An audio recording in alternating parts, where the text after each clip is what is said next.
Dr. Eric Kelly III and a host of phenomenal speakers from all around the globe for this 7-day virtual event that you don't want to miss. The mission of the Black Business Expo is to raise scholarship money from kids all the way from high school all the way from college. The Black Business Olympics is one of the largest Black business showcases in the world. It is an opportunity for businesses and companies to showcase their businesses globally. We are going to be giving away laptops up to $5,000 away to students.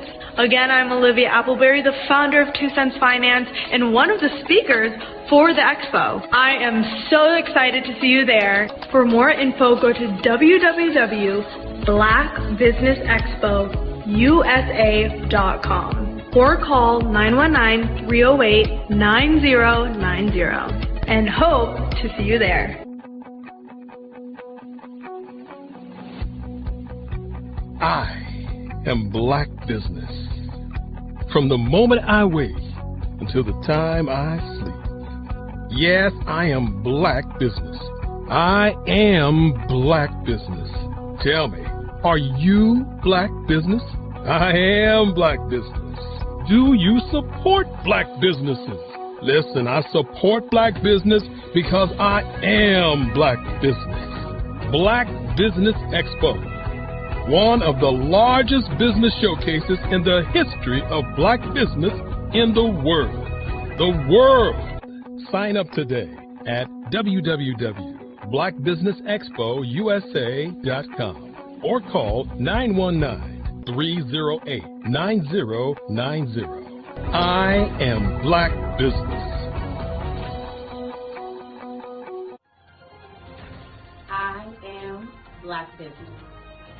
From the moment I wake until the time I sleep, I am Black Business. I am Black Business. Are you Black Business? I am Black Business. Do you support Black businesses? I support Black business because I am Black Business. Black Business Expo, one of the largest business showcases in the history of Black America in North Carolina. Join Dr. Eric Kelly III and a host of phenomenal speakers from all around the globe for this 7-day virtual event that you don't want to miss. The mission of the Black Business Expo is to raise scholarship money from kids all the way from high school all the way from college. The Black Business Olympics is one of the largest Black business showcases in the world. It is an opportunity for businesses and companies to showcase their businesses globally. We are going to be giving away laptops up to $5,000 away to students. Again, I'm Olivia Appleberry, the founder of 2 Cents Finance and one of the speakers for the expo. I am so excited to see you there. For more info, go to www.blackbusinessexpousa.com or call 919-308-9090 and hope to see you there.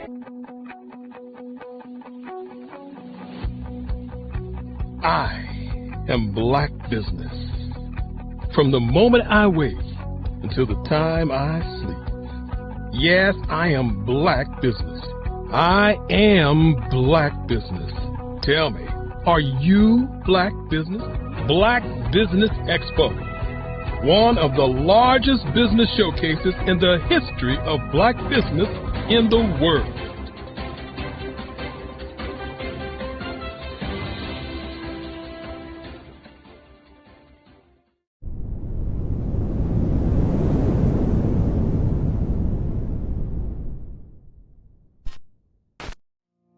Did you know that approximately 333.34 million businesses exist today, according to a report from 2021? And you may be one of those businesses, or maybe you're not in the business market yet, but you're aspiring to be a business owner.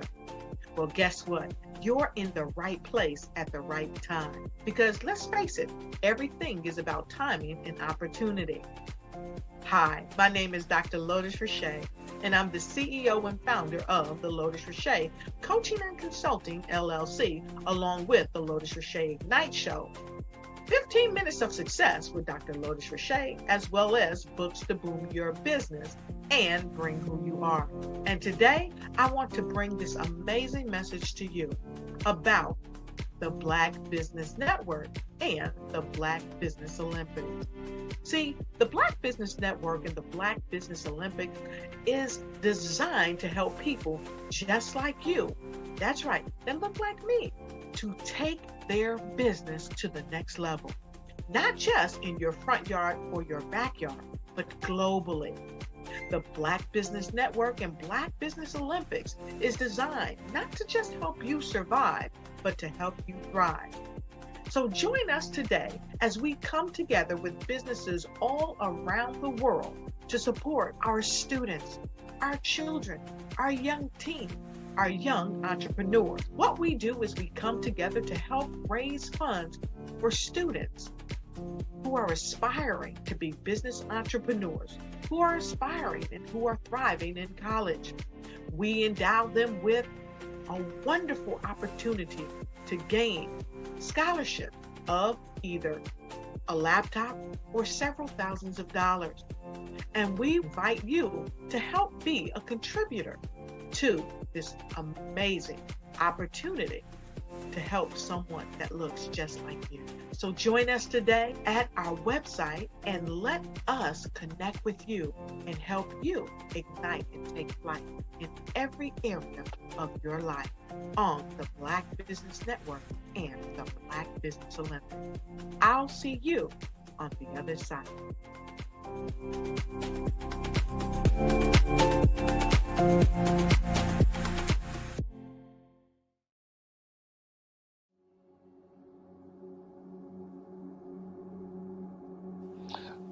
I was born and raised in southeastern West Virginia, the coal fields. My father was an AME minister.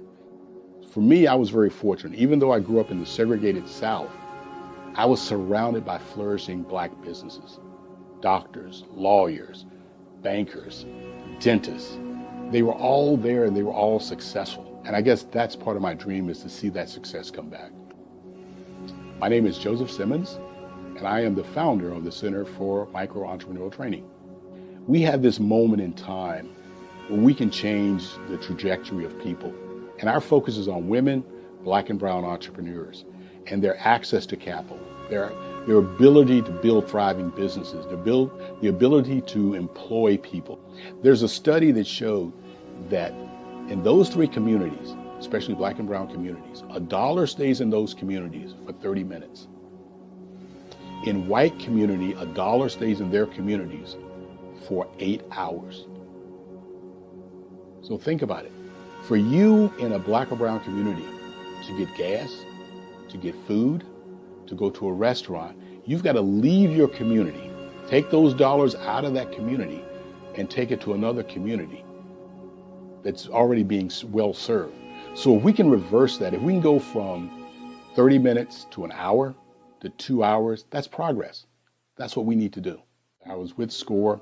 And then in May of 2020, of course, the events happened in regards to the murder of George Floyd. The other thing that I was experiencing was the denials of federal funds for small businesses. And it revolved around one thing. These businesses were not being prepared for grants and for government programs. And I came up with the idea for the Center for Micro-Entrepreneurial based off those two things. Morgan Stanley had a report out in 2020, first quarter, and it talked about there were three groups that were massively devastated by COVID-19 on their business. That was 1, women, number 2, Black, and number 3, brown entrepreneurs. The research showed that they had less cash on hand, they had less opportunity to go into a bank and get money, and they were very dependent on family and friends to keep their business up and running. If we can focus on those three groups, then we can have a dramatic impact on our communities. Really, the focus is on 3 areas. And those three areas are: one, the people; number two, the courses; and number three, a support network. Here at CMAT, we will provide you with the fundamentals for generational success. And you will be creating a vibrant community by attending our 5-day immersive training course.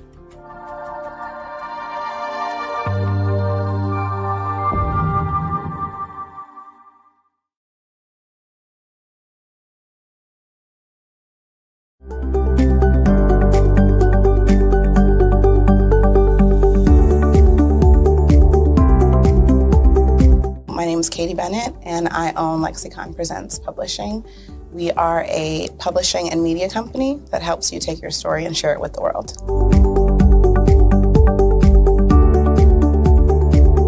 You know, for a while, I just had my family telling me to just hang it up, get over it, and I had no support. And it was in your program that I really understood the necessity for having that help, having that support. And so now I actually feel like a CEO as we scale, as our clientele changes, as my company is opening doors for other people to, take care of their families. It's just completely changed from just a mom who was publishing books.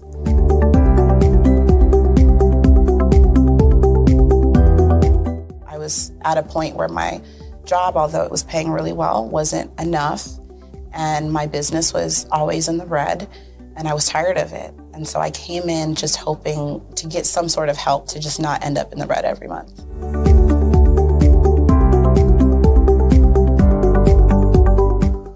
Ooh, wow. Okay, so there was one in particular, I cannot remember his name, but he asked me, he said, why are you in business? And I told him that I wanted to make a difference and I want to help my community. And he let me ramble on for a while. And then when I was done, he was like, okay, all of those things are great. They make you a humanitarian, not a business owner. And he was the one who told me, he's like, you have this great service and you're offering it at like a great value price. So to someone like myself, we don't know that we're going to get the value of what you're actually bringing. And so that gave me the confidence I needed to raise my price. It gave me the confidence to go after my actual client that I actually prefer to work with. And it really just changed everything for me. I don't think without him kind of giving me that push, I don't think I would have gotten to this point or position.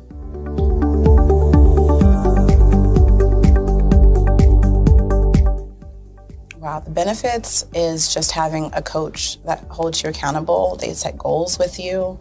That's been my favorite part. She has amazing experience, and so she brings her strategies and her ideas, and she helped me narrow down, what services I actually wanted to offer, how I could actually continue to offer it, how many clients at one time could I have. All of the information that she's given has just really transformed my entire company. And so I know I would have never gotten to where I am today and having some of these partnerships that I'm, having now without her help.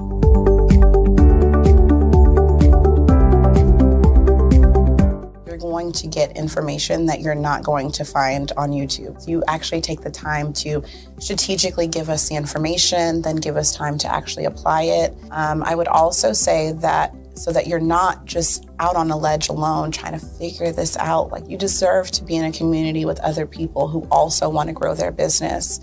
And then finally, the biggest thing I think I took away from CMET was that I had a whole office in Longwood, I still do, and at the time I had not paid my business tax receipt. I didn't know that that was something you had to do. So that was like one of the first couple days of information, and I'm like, oh my gosh, let me go get that together right now. So I'm really glad that, CMET was there for myself, and, anybody else who has the opportunity, they need to do it.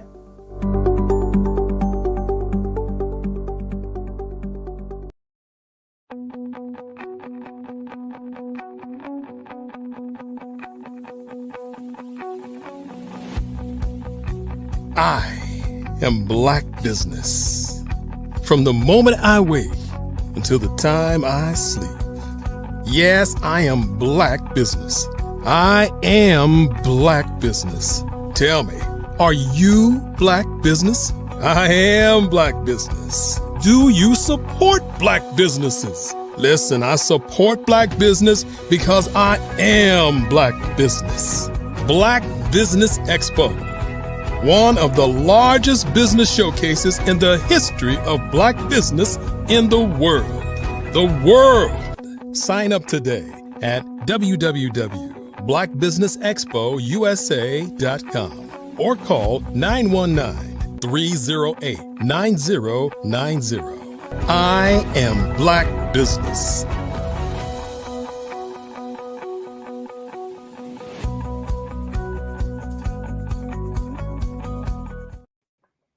Good day, business owners, entrepreneurs, thought leaders, and corporations. Welcome to the Black Business Network. My name is Ravina Amos, and I am your business moderator for this session of the Black Business Network.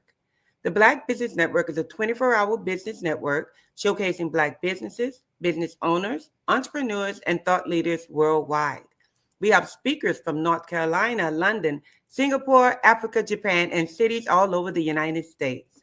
The Black Business Network is a global community sharing business knowledge to empower, inspire, and educate businesses about businesses. Today, we have Mr. Joseph Simmons, who will be doing a fireside chat with Ms. Leslie Gray. Joseph Simmons is the Executive Director of the Center for Micro Entrepreneur Training, brings decades of visionary leadership from his career with leading pharmaceutical companies, including Baxter, Johnson & Johnson, and Novartis.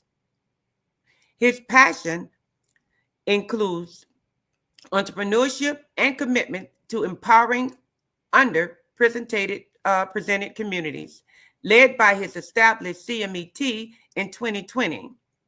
Under Joseph's guidance, the CMET has become a vital resource for women, Black and Brown entrepreneurs, providing them with the tools and training needed to achieve business ownership. Joseph's dedication to fostering entrepreneur success continue to drive transformative change, creating lasting opportunities and breaking down barriers for the next generation of leaders. I present to you the fireside chat with Ms. Leslie Gray and Mr. Joseph Simmons. Remember, genius is common, and I'll see you on the other side. Leslie. Joe, what's up, man? Well, first, let me just introduce Leslie Gray. Leslie Gray is the Managing Director of Executive Thought Partners. Mm-hmm. Executive Thought Partners, yes. LLC. I should have known that after 4 years, right? But Leslie, more importantly, is the Technical Director for CMET. And also, he has been a mentor.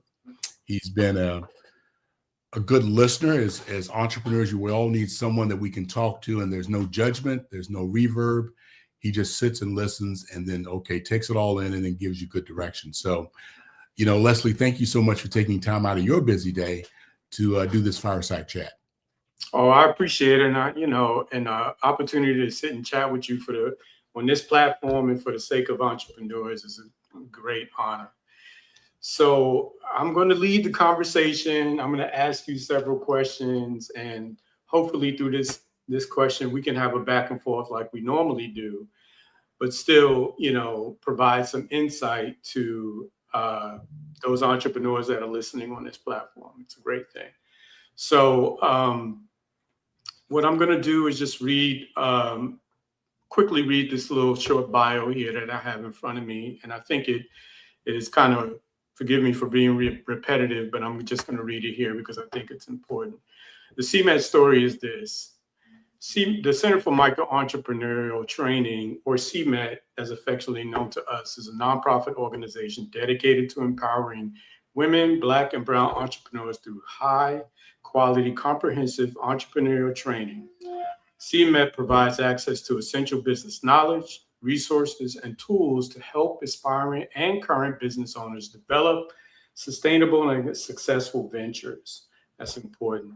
This inclusive approach bridges the gap in opportunities, enabling entrepreneurs to thrive and contribute to their communities. That is the story, that is the mission, and that is the motivation for everything that you do. So we're just going to give this audience a chance to get to know you a little bit, Joe, with these questions, right? Okay. All right. So So you're the founder and executive director of CMET, of course, but what I want you to share was what inspired you to start CMET, and just give us a little background on how it came about. Well, you know what? The genesis of CMET was May of 2020. I'll never forget. It was early in the morning. I'm an early riser, like most old guys, right? We all get up at like 5 o'clock in the morning because we can't sleep. And I was watching CNBC, and they were talking about the challenges of corporations not funding Black businesses after post, the killing of George Floyd. Mm-hmm. Now, couple that, Leslie, with I'm also a mentor at SCORE, and they had assigned me to do review of applications for PPP and EIDL, which was designed to help help entrepreneurs just to kind of get through COVID. Right. And so I'm listening to them talking about less than 11% of corporations had, given funds to businesses, grants to nonprofit organizations to really help overcome, the challenges of Black businesses. Right. And in the meantime, I'm looking at the applications, and over the weekend, I noticed that at least 6 out of the 10 applications I couldn't do anything with because they didn't have the basic thing. They didn't have a W-9. They weren't registered with SunBiz. And my background in sales just automatically kicked in. And I got out a yellow legal pad, and I just started writing, okay, this is the problem. Entrepreneurs are missing certain documents. How can I challenge that? And so I worked it out. And then I finally had a presentation to kind of put together. And I went back to SCORE because I felt, I'd been a SCORE volunteer for many years. Yeah. And I thought they would be accepting of the idea. Well, they turned the idea down just because they felt like it was a conflict of interest. They felt like they already had programs in place to address this. But I'm telling them that they're really not addressing the community that the need is there for. Right. So I had a connection with Operation Hope, and Operation Hope said, well, they had their program, but they would help me become a nonprofit. And so we got a letter of determination from IRS in November. Had my first cohort in March. And I'll never forget, Leslie, you being a very religious person and my father being a minister. I used to, drive him around because he had glaucoma. Yeah. And I was a chauffeur from age 16 to 18. And Leslie, we'd always go to these small churches in Southeast West Virginia coal fields. Right. And there'd be 6 people there, 8 people there. I'm a young man, teenager. I think I could do better than being in these small towns on a Saturday night. Right. But I always noticed a couple of things. Number one, my father's dedication that he would treat the 6 to 8 people in that church like there were 2,000 people in the church. He was prepared. He was committed. He did all the things that you'd want a minister to do. We wouldn't go back to my home until he visited the sick. He prayed with some of the parishioners. And here we are, fast forwarding to March of 2021. Leslie, I've got maybe 8 people, as I remember, in the cohort. Yeah.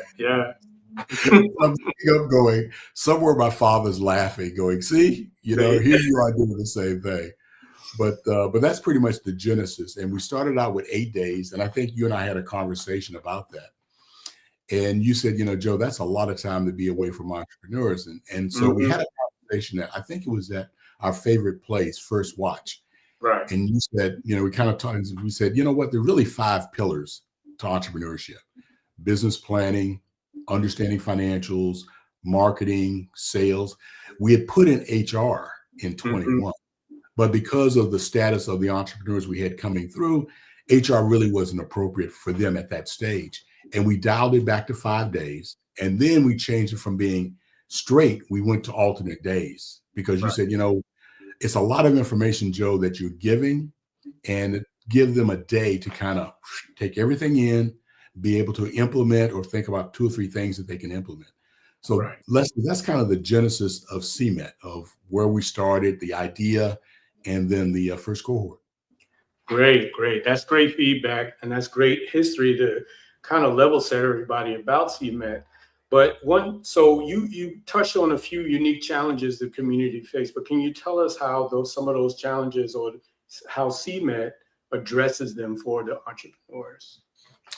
Well, if you look at statistics, the Department of Commerce says that small businesses fail for 3 reasons: access to capital, not having a solid business foundation, and number 3, not really understanding their target audience.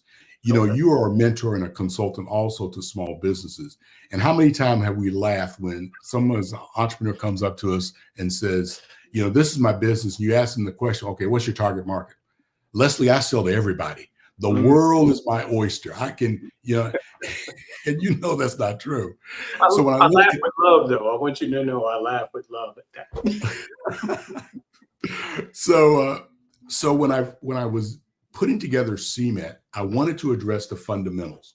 Yeah. So the 5 days, as we talked about at breakfast, worked out because day 1 is going to be business planning. You know, we give the entrepreneurs a 1-page business plan to be completed. If they can't complete it, then we have it completed that Monday. We give them feedback. So there's a loop in regards to, okay, this is what you should be thinking about with your business plan. We also go to a capability statement, so how to prepare your business for funding. Day 2, which is the Wednesday, is understanding financials. So they're going to go through balance sheet, income statement, cash flow, that whole morning. We take it to the level of how to input your expenses in either Excel, old school, or QuickBooks or Wave, whatever, you know, digital platform you want to use. Afternoon is all about pricing for profitability. You know, how do you price your product? And having an understanding of cost, whether it's fixed or variable. So that's day 2. That Friday, we get into target audience. We spend a full day in regards to customer discovery, customer retention, acquiring customers, how to grow your customers. So we want to leave them that Friday with a good understanding of who their target audience is, how to connect with them, and then more importantly, how to generate leads, sales, and retain them. That next Monday, which is day 4, we get into marketing. Okay, how do you market your product? How do you brand your product? What social media outlets are you on? Then we get into something that I think the entrepreneurs really want assistance with, and that's how to network, how to walk into a room and be able to talk about their business, who they are, what they do, their product and services. Now that Wednesday, which is the final day, we make sure that they've connected with an attorney, an accountant, a banker, insurance agent, cybersecurity, web design, and then a business coach. And then we finish that off with a pitch contest.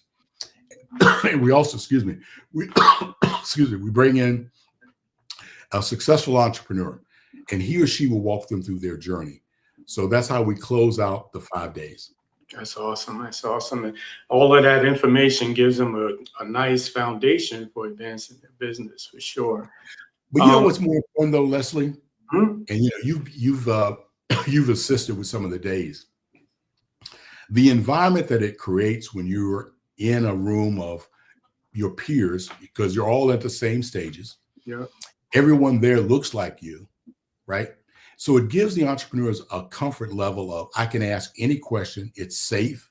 There's no, you know, there's no judgment. No judgment. Right. And then the other thing is the subject matter experts, which is anywhere from 12 to 15, all look like the entrepreneurs on the other side of the net, of the window. Yeah. So that's the other thing that kind of makes it very inclusive, but also very safe for them. And between you and all the subject matter experts, you offer your services. So you're going to give them time, any questions that they have. So, you know, when I look back at, you know, when I thought about what CMET was going to be, the vision that I had for it, I think we've reached that vision and we're now moving into other areas. Awesome. Awesome. So I want to touch on you a little bit. No, I'm not going to talk about me. Well, I'm going to jump back and forth between CMET and you, and hopefully all these things mixed together will give everybody a sense of who you are now. Now you have 35 years of managerial leadership experience across diverse industries, correct? Correct. So how has that shaped your approach to leadership and entrepreneurship? Well, I guess one of the things is when I look at the, you know, one of the sales leaders or leadership leaders that I followed was Jack Welch, who headed up GE. Yep. And Leslie, he talked about 5 things in leadership. Number 1, was exceed expectations. Number 2, execution. Number 3, making sure you surround yourself with people that are smarter than you. Number 4, make sure that you stay legal, stay between the white lines. And number 5, energy. So when I look at, my career, starting out as a sales rep and working my way up, just making sure that I did all those things, led to my success. But the other important thing was I was able to get a mentor who was able to take me to where I wanted to go. Mama, let me rephrase that. She assisted me on where I wanted to go by giving me clear direction and saying, if I meet these things will happen. So I was very goal oriented. So when I set up CMET, that was the vision that I had, that we would exceed the expectations of the attendees. And I've always used this, you and I've talked about this, is that even though it's no charge, or for lack of a better term, free, it's not Dollar General, it's not the dollar store, it's Nordstrom's. The experience that the entrepreneurs go through over the 5-day is a high level experience. And each one of them is, as the survey shows, we're hitting survey points of 90 to 95% in regards to, achieving those goals. So when I look back at my career, those are the kind of, behaviors and competencies that I set up for CMET. Nice, very nice. So again, I'm going to, ask you several questions. And that was great. I think that, we often joke about our season and our experience and stuff like that. and I think that, the impact of all of that is definitely felt on entrepreneurs. So that's a great response. So a little bit of different question. We know that AI and technology is transforming the business landscape, and how, how are these tools transforming small businesses, and particularly those run by minority entrepreneurs? Well, number one, minority entrepreneurs have to embrace artificial intelligence. There's no ifs, ands, buts about it. You and I've talked about it. It's no different than back in the 90s when, the Mac came about, when, what was that? I forget, when IBM had their products and computers came about, and everybody thought, oh, it's going to be a heresy. It's going to, destroy jobs and this, that, and the other. But it didn't. It made us more efficient. It made us to expand instead of like doing business in Beckley, West Virginia, where I was born and raised. You can now do business in China. So you can make your business global because of the access that you have with a computer, the World Wide Web. It's the same thing with AI. A year ago, no, 2 years ago, probably you and I don't think we ever mentioned AI in any of our conversations. That's true. But it's transformed CMET into be more efficient. We had a project that Michelle Chenault, who's our fractional COO, you and me, we were working on.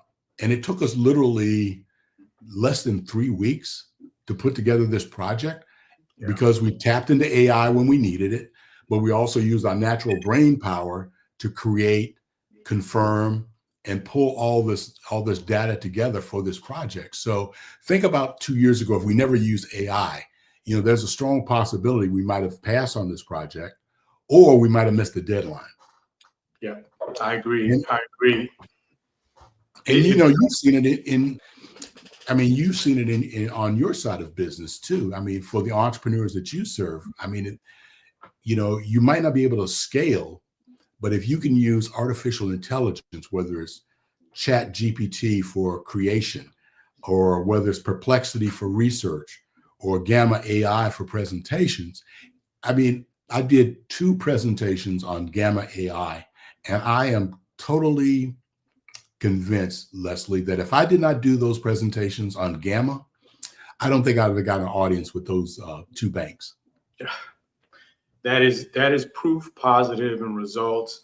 And I know that from my perspective, it's just cut down the time and effectiveness of stuff that's in my head. Yep. And sometimes it even just takes the edge off trying to think these things through. Great Leslie, that's the key. You nailed it right there when you said it takes what's in your head and you can put it on a, into a box in 10 seconds, right? Man, You have yeah. So that's great. That's great. So we have, your CMED's mission is a strong focus on providing training resources to underserved communities, right? So is there a success story that you can share that CMED has had a great impact when they're I'm going to entrepreneurs? give you 2 success stories. Okay. One's going to be very positive in regards to sales growth, but the first one is all about determination, commitment. There was an entrepreneur who went through our 5-day 2 years ago. She started a publication company here in Orlando, and her mission was to publish books, but also do some writing. And so she went through the 5-day. We were at that time we were doing the pilot study for the Growth Accelerator program that's being funded by Chase, and we thought that she would be a good candidate just because of the way she operated, her drive, and her commitment. So she goes into the accelerator, the Growth Accelerator, and probably about 6 months into the 8th month program, she has to drop out because of a bad accident. She was hit by a semi, and she had concussion, and then she had the post concussion syndrome. Yeah. And so fast forward to 2 months ago, we did a wrap up of the Growth Accelerator, and she's there. We're all kind of surprised, but she says this. She says, you know what? I want to be an entrepreneur and I want to be successful. She didn't have the support of her family, but she had support of her coach. And her coach kept in contact with her, even though, she was out of the program for a while. She comes back, she starts her business up again. And I'm happy to say that she's gotten a contract for $40K from the Orlando County's public school system. Yeah. She's going to be a ghostwriter for a famous athlete here in Orlando. And so Leslie, you design a program, but you want to see the outcomes. Yeah. And to me, that's the outcome that you want to see: determination, commitment, drive, ambition. And that this, if she can overcome concussion and just a trauma, getting hit by a semi and walking away, go back into her business and grow her business, that to me just speaks to her and the value that CMED brought to her. Right. Now let's flip it. This is kind of an odd one to talk about, but I'll never forget. There was an entrepreneur from Jacksonville, and she was probably in her 50s because she was talking about retirement. And she had this business idea. And one of the things I learned early on with CMED is that I can't be judgmental of any of the entrepreneurs and their ventures. It's kind of like it's their business. All I can do is supply them with the tools, the resources, and the support to be successful. That's our mission. Right. But as she was going through the program, Leslie, she kept saying, well, I'm going to tap into my 401k to, see the expression on your face. And, I'm not a good poker player. So the expression is, so she kept saying, Joe, every time I mention my business, you have this look on your face. And finally I said to her, I said, look, I'm retired. So I'm very, I guard my savings and my 401k, like squeezing a nickel. That's right.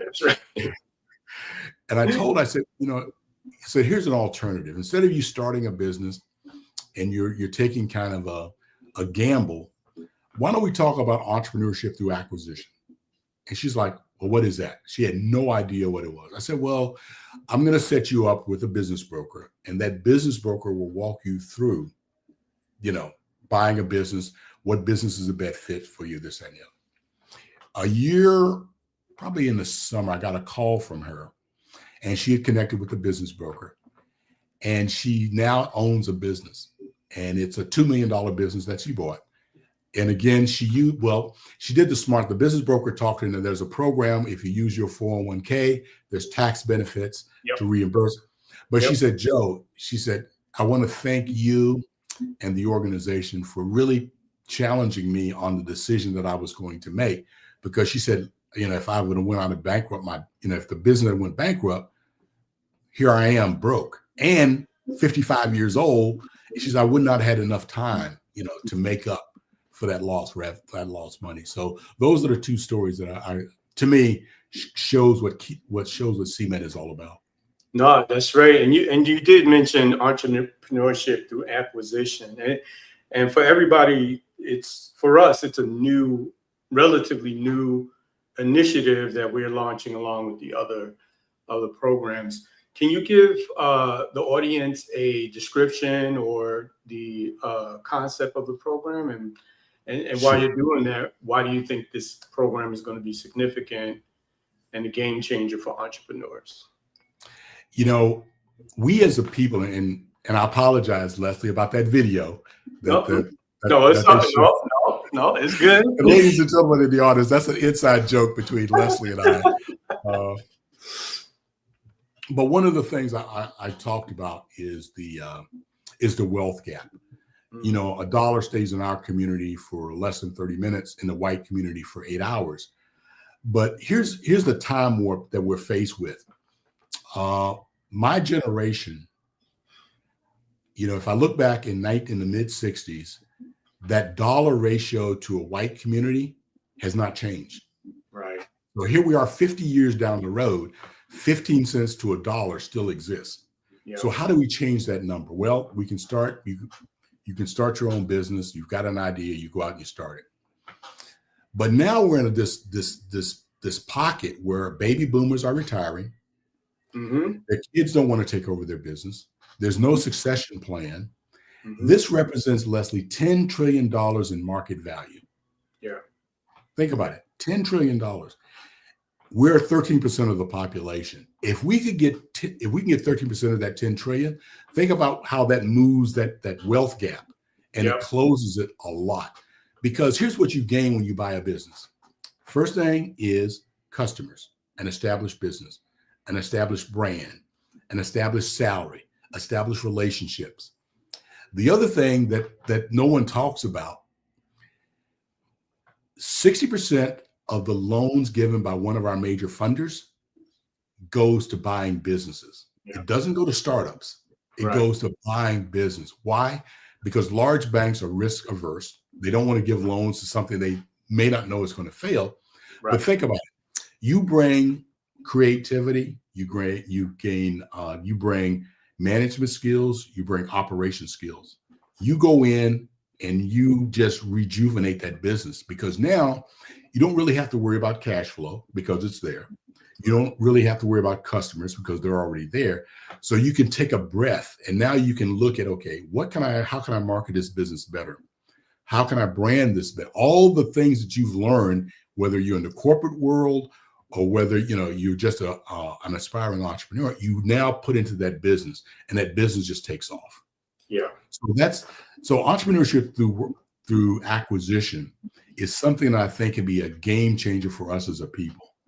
If we have the opportunity to go and buy businesses, now we have the opportunity to close the wealth gap. Because, for example, there was a tow truck business for sale in Orlando this summer, and it was doing $8 million, and the owner's salary was $350,000. Now, how many of us, and Leslie, the thing was, it was owner financed. So you didn't have to go to the bank. He was going to, pay for it. So that shows you the potential of that. Is something that if we can. So I'm kind of rambling here, but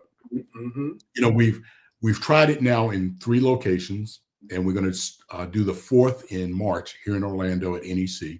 Yeah. But I feel that it's a great opportunity, especially for those of us that feel like I'm gonna hit a glass ceiling, or some of us that have the entrepreneurial spirit, but we don't want to take risks, either because of our wives, our husbands, or whatever. We don't want to take the risk. You can't afford to make a mistake sometimes. Your own financial condition may not allow you to make a mistake. So it's a big risk, but there's also that big reward. And your story just kind of taught you that. And you know what's funny? I listened to a podcast called it's by Cody Sanchez, And that's her next franchise. And I'm going and always go back to Reginald Lewis. Why should white guys have all the fun? Right. That's a good line. I like that. You know, I mean, we always let other people have fun with business, and it's in most of it because lack of awareness. Right. You know, when I first started the workshop, I did some research, and I would just ask when I was at an event, I would ask entrepreneurs, "Hey, have you thought about buying a business?" And they were like, "I didn't know I could do that."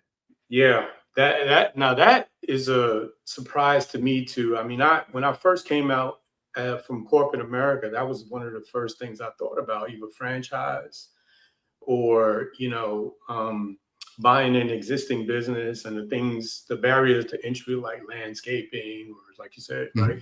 What are those things that even with my skill set, I can run the business, but I can still get the people who can operate the business on a daily basis.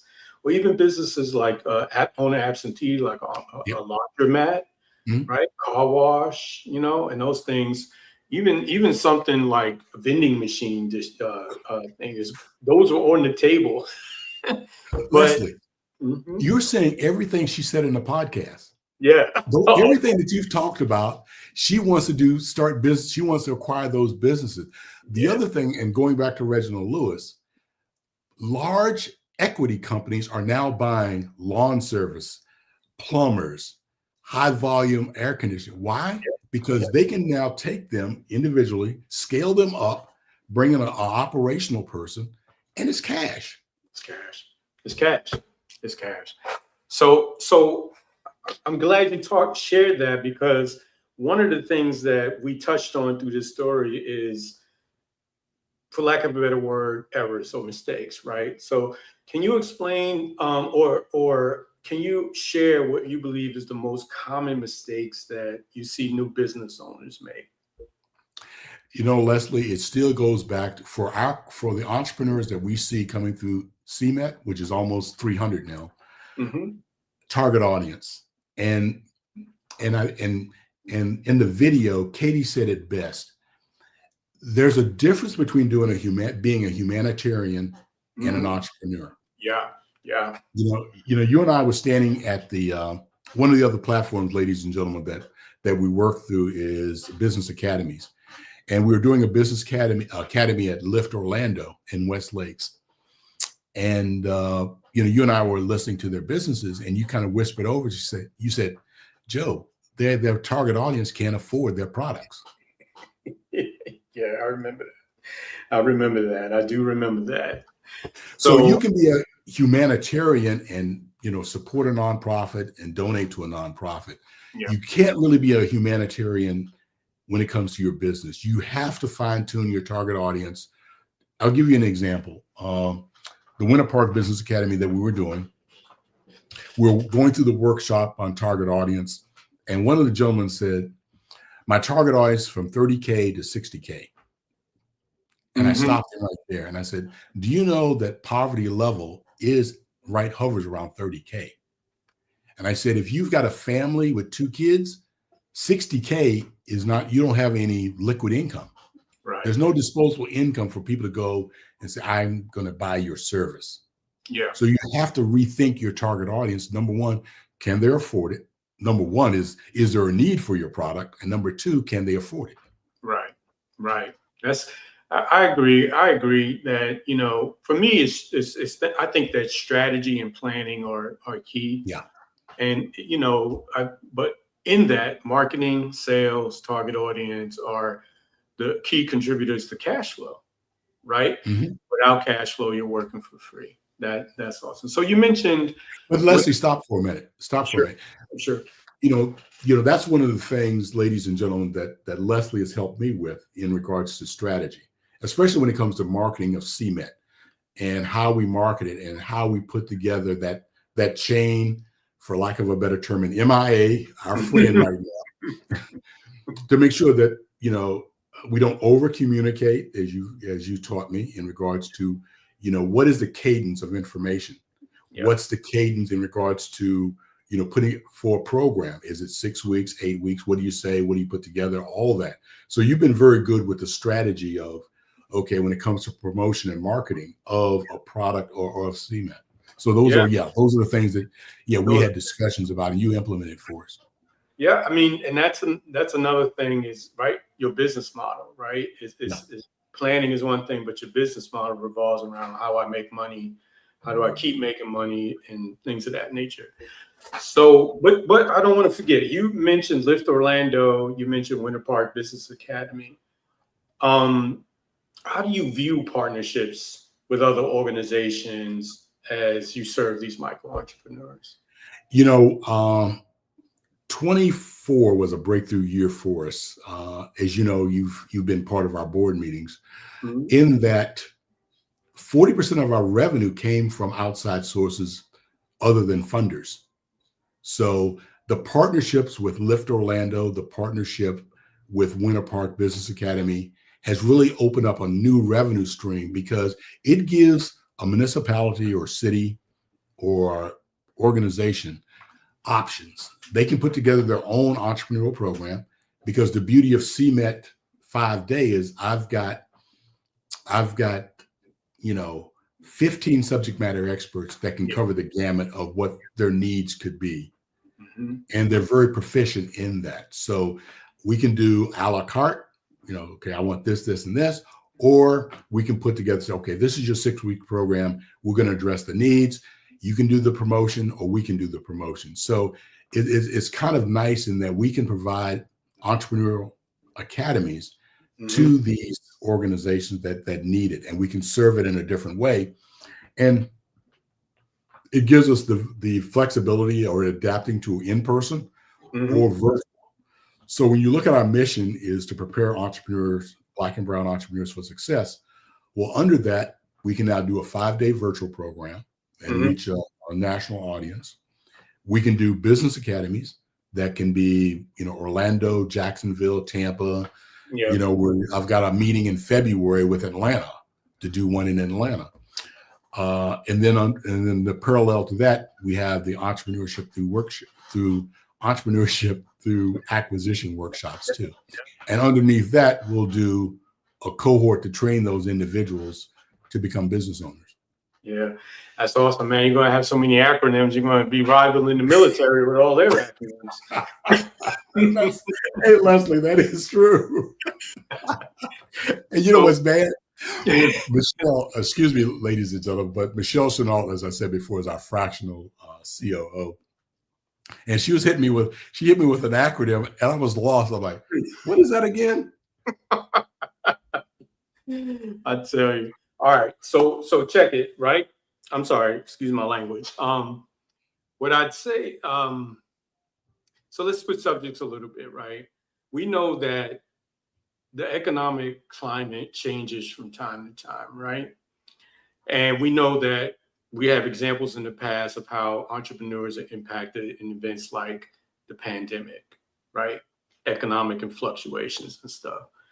So how does CMET stay relevant to the changing needs of entrepreneurs, right? Given those things, and what advice do you give these guys as they try to scale their businesses in the wake of these things? Does that make sense? It does. And you know what? One of the things, I'll tell you a quick family story. My oldest brother was a jazz musician. He passed away. And he was good friends with Quincy Jones. And I used to always, his name was Art. I said, Art, Quincy Jones is doing this, this, and this, and this, this, and this. And you just stayed with jazz and arrangement. And he looked at me and he said, Joe, he said, Quincy is relevant. And I think as business owners, you have to constantly adapt to the market conditions.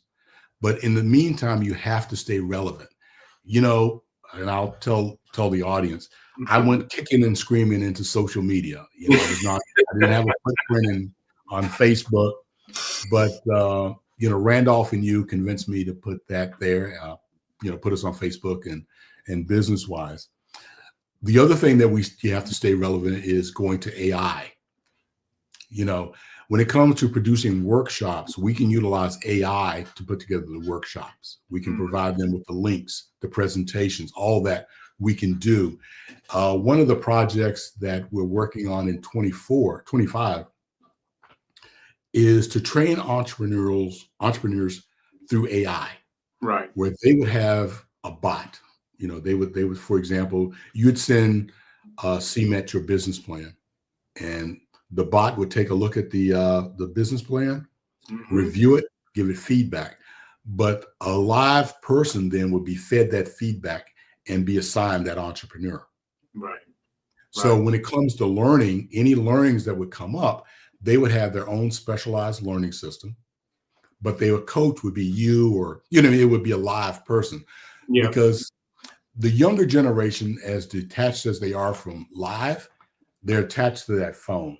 So now they can do their learning on the phone, you know, just go through. So their entrepreneurial process will be one of phone, bot, live person. So the live person piece is relevant to my next question. That's a great answer, by the way. And I think it's smart because AI is definitely not going away.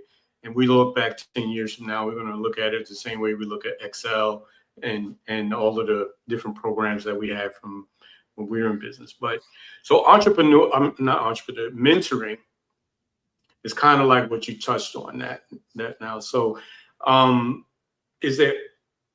you describe the different ways that mentorship is incorporated into the suite of programming offered by CMET?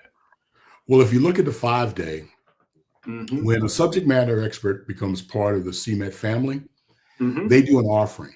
So at the end of their presentation, you know, they can say, Leslie can say, hey, if you want my consultation, I'm going to waive my fee and give you 30 minutes free. I'm going to give you an hour free. So that's something that, you know, that all the subject matter experts do. The second part of that is the Growth Accelerator program is a mentoring program. It's 2 hours because it's funded by an outside source. You get 2 hours with a subject matter expert, and that is your personal coach that's with you for 8 months. Yeah. So they're going to hold you accountable. You were one of the coaches. So we've got that. So now you've got mentoring, you've got coaching, and what I like about, you know, the mentoring and coaching, because all the entrepreneurs have gone through the 5-day. Yeah. So they've had some touch points with the mentors, because all the mentors are subject matter experts. Right. So the beauty is they're not starting from scratch, right? You know their business plan. You've interacted with them for 2 hours. So you don't have to go through that awkwardness of who I am, what I'm doing, this, that, and the other. You've got a good feel for them. And it makes the process a little bit quicker in regards to receiving information and accountability. Yeah. Awesome. I agree. You know, and as a coach, you know, we often we develop these business relationships, and you know, I'm still getting feedback from my mentee about how well his business is doing, how he's overcome the challenges that we were going through during the mentorship process. And now he's scaled to the point where he's making the kind of revenue that one can help him grow his business and support his life. Now, Leslie, could you coach him a little bit on his videos? We'll definitely. I'm actually going to have lunch with him next week, and we're going to go through some things just to make sure that, you know, one, to get him as a testimony, and two, to make sure that he's doing the right things always. So I'm going to switch subjects a little bit. One question I really like to ask folks who run nonprofits is what do you think are the differences and similarities of running a nonprofit versus a for-profit? You know what? The first thing is, the similarity is, it's an enterprise. And I went into it not thinking it was an enterprise, but I pivoted very quickly. This is an enterprise. It needs funding. And the third thing is, you have to be able to show your outcomes. Yeah. And I guess that's one of the things, because I have a pharmaceutical background, doctors would always ask for outcomes. How much is it going to lower the blood pressure? What's it going to do for the, your count, your blood count? So I was used to that. And, that whole thing of that. The other thing that's different than corporate is, man, you're the face. You are, you're James Brown. You're out there by yourself, and you've got to sell. You've got to sell the program. You've got to have a story to tell. You've got to be able to gain people's attention. You've got to be able to tap into their wants and needs, and what are their pleasure points and what are their pain points. And you've got to quickly identify who's with you and who's not with you, and be able to move on. Yeah. The other thing is also, when it comes to a board, when you work in a corporation, you work for a Fortune 500 company. So, there's a power component. Mm-hmm. If you report to me, if I report to you, and you say, Joe, I need this by such and such, the power component says it's going to be done by such and such. Yep. When you have volunteers, it doesn't work that way. It just doesn't work that way. No, and you rarely have to find, and I've been very fortunate in that I found people that share the same vision. They want to see our community grow and prosper, and they give up their time, and they're very participatory in CMET. Yeah. Sometimes too much, but enough that. That's funny. Yeah. Well, there's certain personalities for running organizations at a high level, right? We both know there's many entrepreneurs out there, and they're doing their thing, but sometimes they're a little, are we in trouble? Are we getting the hook? Not at all. Not at all. Mm-hmm. Shall I keep going, or? No, I think we are going to close it. Thank you so much, Mr. Leslie Gray and Mr. Joseph Simmons, for all your information. And thank you so much once again for taking time out to share with the people here and to share with all of us. Your information is invaluable, and please continue to do what you do. Thank you very much. Appreciate you. Remember, genius is coming, and I'll see you on the other side. Amen. Amen. The Black Business Expo mission is to raise funds for high school seniors going to college or K-12 entrepreneurs.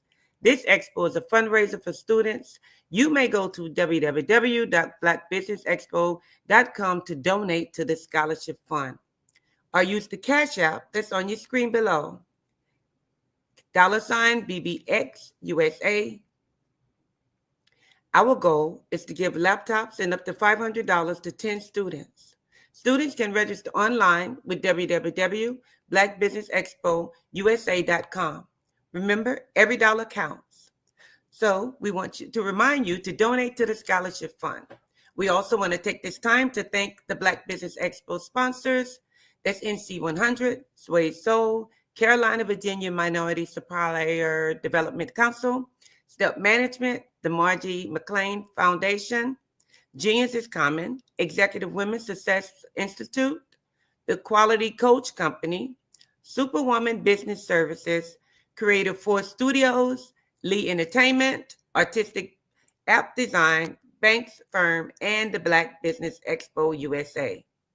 Thank you for joining us. Remember, genius is common, and I'll see you on the other side.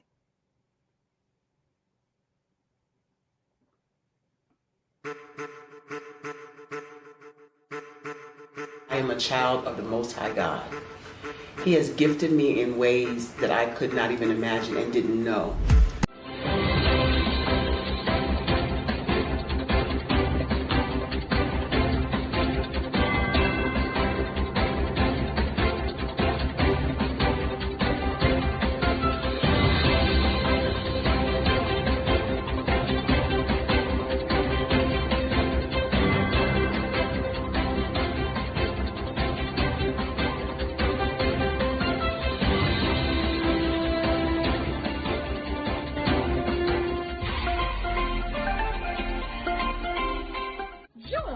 Dr. Eric Kelly III and a host of phenomenal speakers from all around the globe for this 7-day virtual event that you don't want to miss. The mission of the Black Business Expo is to raise scholarship money from kids all the way from high school all the way from college. The Black Business Olympics is one of the largest Black business showcases in the world. It is an opportunity for businesses and companies to showcase their businesses globally. We are going to be giving away laptops up to $5,000 away to students. Again, I'm Olivia Appleberry, the founder of 2 Cents Finance and one of the speakers for the expo. I am so excited to see you there. For more info, go to www.blackbusinessexpousa.com or call 919-308-9090 and hope to see you there. I am Black Business. From the moment I wake until the time I sleep. Yes, I am Black Business. I am Black Business. Tell me, are you Black Business? I am Black Business. Do you support Black businesses? Listen, I support Black business because I am Black Business. Black Business Expo, one of the largest business showcases in the history of Black business in the world. The world! Sign up today at www.blackbusinessexpousa.com or call 919-308-9090. I am Black Business. I am Black Business. From the moment I wake until the time I sleep, I am Black Business. I am Black Business. Are you Black Business? I am Black Business. Do you support Black businesses? I support Black business because I am Black Business. Black Business Expo, one of the largest business showcases in the history of Black America in North Carolina. Join Dr. Eric Kelly III and a host of phenomenal speakers from all around the globe for this 7-day virtual event that you don't want to miss. The mission of the Black Business Expo is to raise scholarship money from kids all the way from high school all the way from college. The Black Business Olympics is one of the largest Black business showcases in the world. It is an opportunity for businesses and companies to showcase their businesses globally. We are going to be giving away laptops up to $5,000 away to students. Again, I'm Olivia Appleberry, the founder of 2 Cents Finance and one of the speakers for the expo. I am so excited to see you there. For more info, go to www.blackbusinessexpousa.com or call 919-308-9090 and hope to see you there.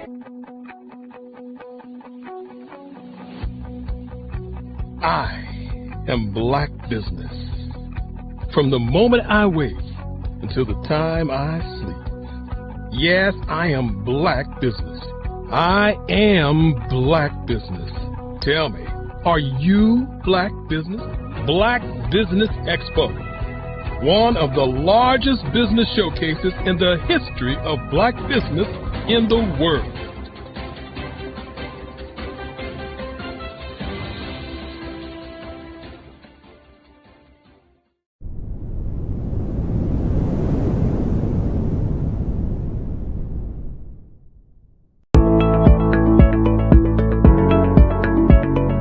Prepare for what's coming and dominate in economic winter. Stand strong and thrive by showcasing your great products and services globally through the Black Business Network and Black Business Olympics. The Black Business Network has showcased over 2,000 companies with over $7 billion in sales each year. Over 10 million attendees have viewed the rebroadcast each month. Through the Black Business Olympics, unique styles of business training and mentoring are turning students into business owners and entrepreneurial warriors who will dominate in any economy. Gain the ultimate advantage of the Black Business Olympics, 7 days of unbelievable topics and speakers speaking around the globe. Donate your time and experience to provide expertise and scholarships to students worldwide and change the world. Now, more than ever, new insights, tools, strategies, and capabilities are needed.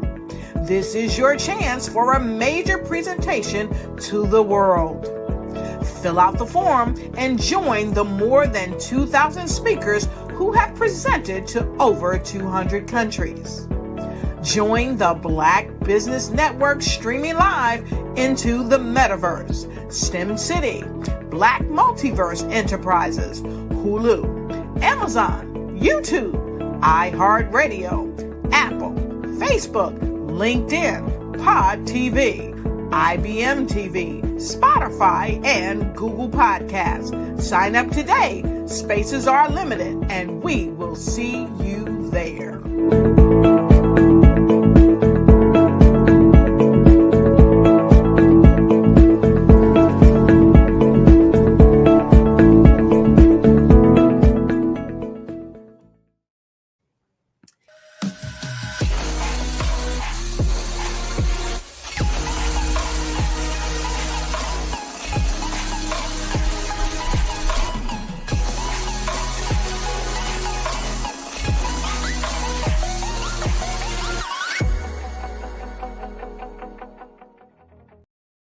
The Black Business Expo's mission is to raise funds for high school seniors going to college or K-12 entrepreneurs.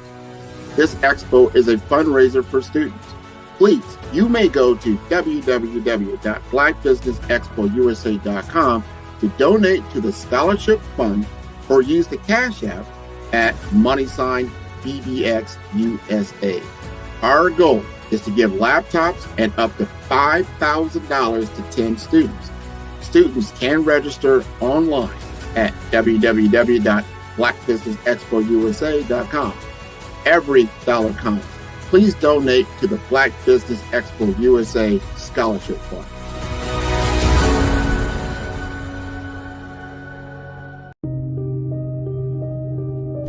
The Black Business Expo is changing my life. This year, they are giving away laptops and even $5,000 in cash to students just like me. I'm Alexis, and I want to go to college to fulfill my dream of becoming an entrepreneur. Help the Black Business Expo going to www.blackbusinessexpousa.com and also becoming a vendor, a sponsor, or donating.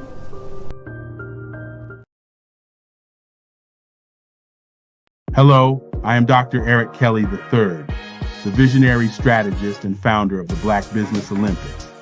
I invite you to showcase your Black-owned businesses on the Black Business Network global stage.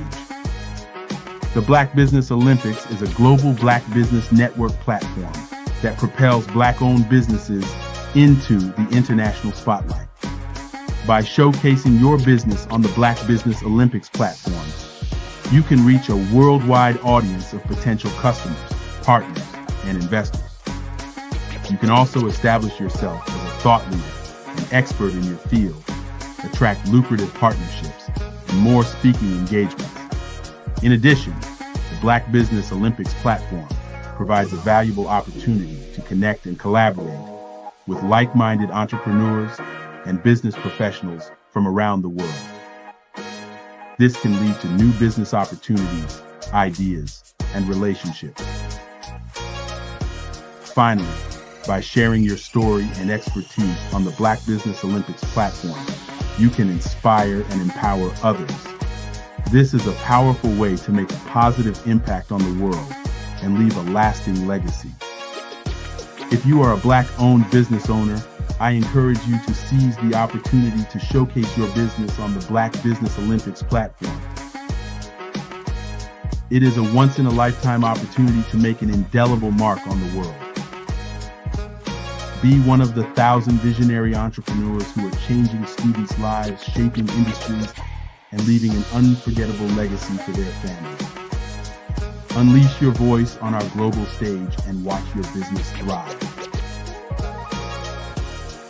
Black Business Olympics is one of the largest Black business showcases in the history of Black business in the world. Yes, the entire world. Just give me a call today at 919-308-9090.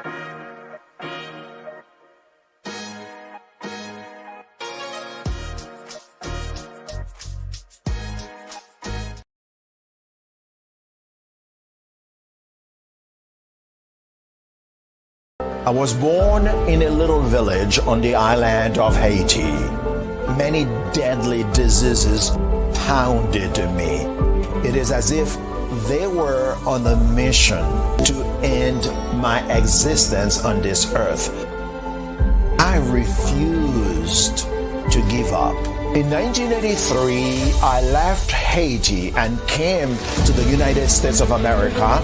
And I came with $5, 2 shirts. I didn't speak any English. I came to Atlanta. I got a job. I was a doorman. I was a doorman with a dream. What I used to come on stage. I'd rehearse this moment that I'm standing in front of you. That's the power of a dream. Maybe today is the day you begin acting as if you already have it. And then step out with full force. Take a risk. No condition is permanent. Don't let your situation distract you. You are chosen. You are called. You are born for a purpose in this life.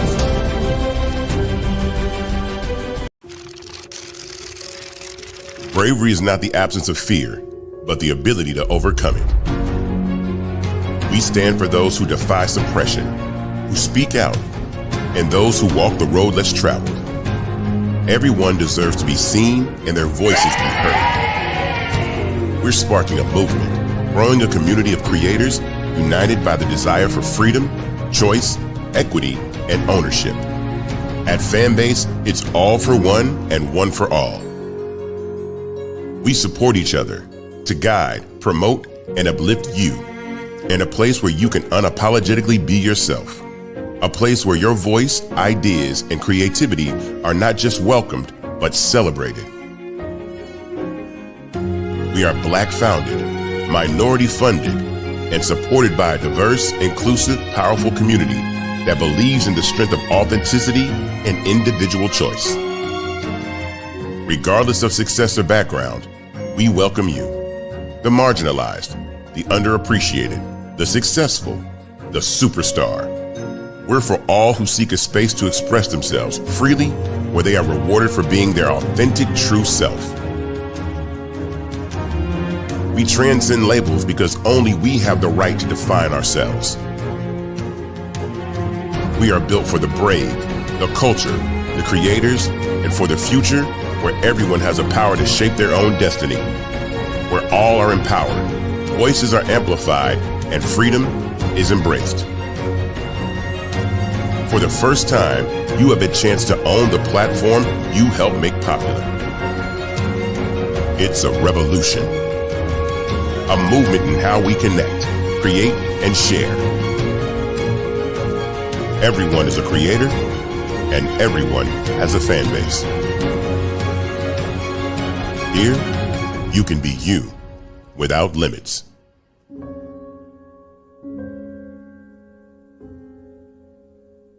Absolutely. So our coaching program help people that have the lack of time, that lack strategies, and lack the confidence to go after their dream life. So we help them implement tools. We help them implement, I love to leave the inherited lack of finances or the education behind finances. But it wasn't until I lost my firstborn, my only son, that life changed for me. And where I was going after it all, living the corporate life, hit my 6-figure income, and living in my dream house with my dream man, driving my dream car. Wow. I nearly lost it all. Wow. When I lost my son. And so I realized it only takes one financial catastrophe that can change your entire life. That's what made me start All New Beginnings. Because no matter what's going on in life, there's a new beginning. And because of that, we develop a program called Wise Minded. My little slogan is, don't just dream it, let's live it. If they want to connect with you or work with you, what is the best ways for them to be able to do that? Well, for my social media guru, you can connect with me on every single social media platform as Tanya T. Wallace.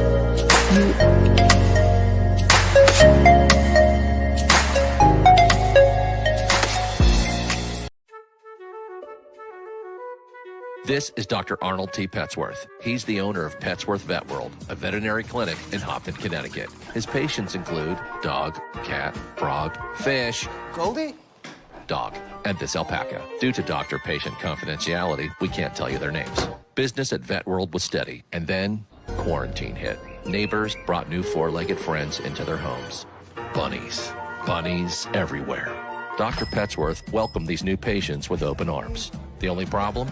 There were more appointments than he could manage.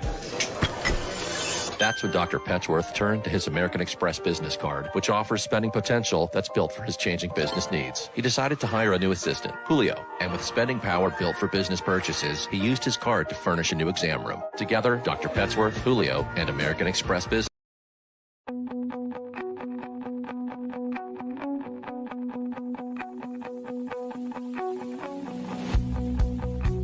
I am Black Business. From the moment I wake until the time I sleep. Yes, I am Black Business. I am Black Business. Tell me, are you Black Business? I am Black Business. Do you support Black businesses? Listen, I support Black business because I am Black Business. Black Business Expo. One of the largest business showcases in the history of Black business in the world. The world! Sign up today at www.blackbusinessexpousa.com or call 919-308-9090. I am Black Business.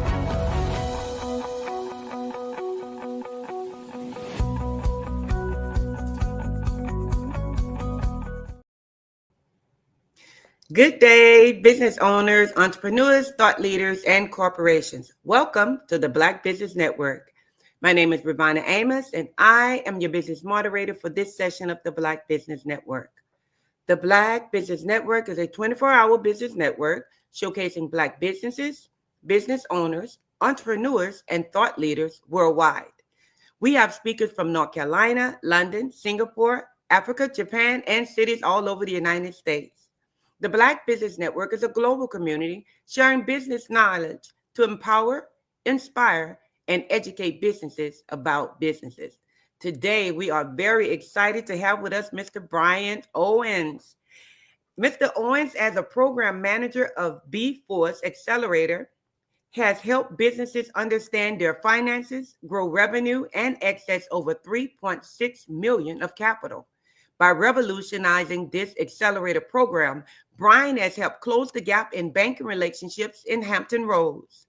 As a founder and chief communications officer of a neuroscience-based tech company, Secret Chord Laboratories, he raised over $1.3 million in private equity investments for his firm and negotiated agreements with 3 of the biggest companies in his industry. Let's welcome Mr. Brian Owens. Hey. Hello. Welcome. Thank you for having me on. I'm excited to be here today. It is our pleasure. I am excited to get started. You have some wonderful information vital information that we really need to know. So we're going to jump right in here. What are the common misconceptions about accessing capital that we make? So some of the common misconceptions when it comes to accessing capital is having a good idea.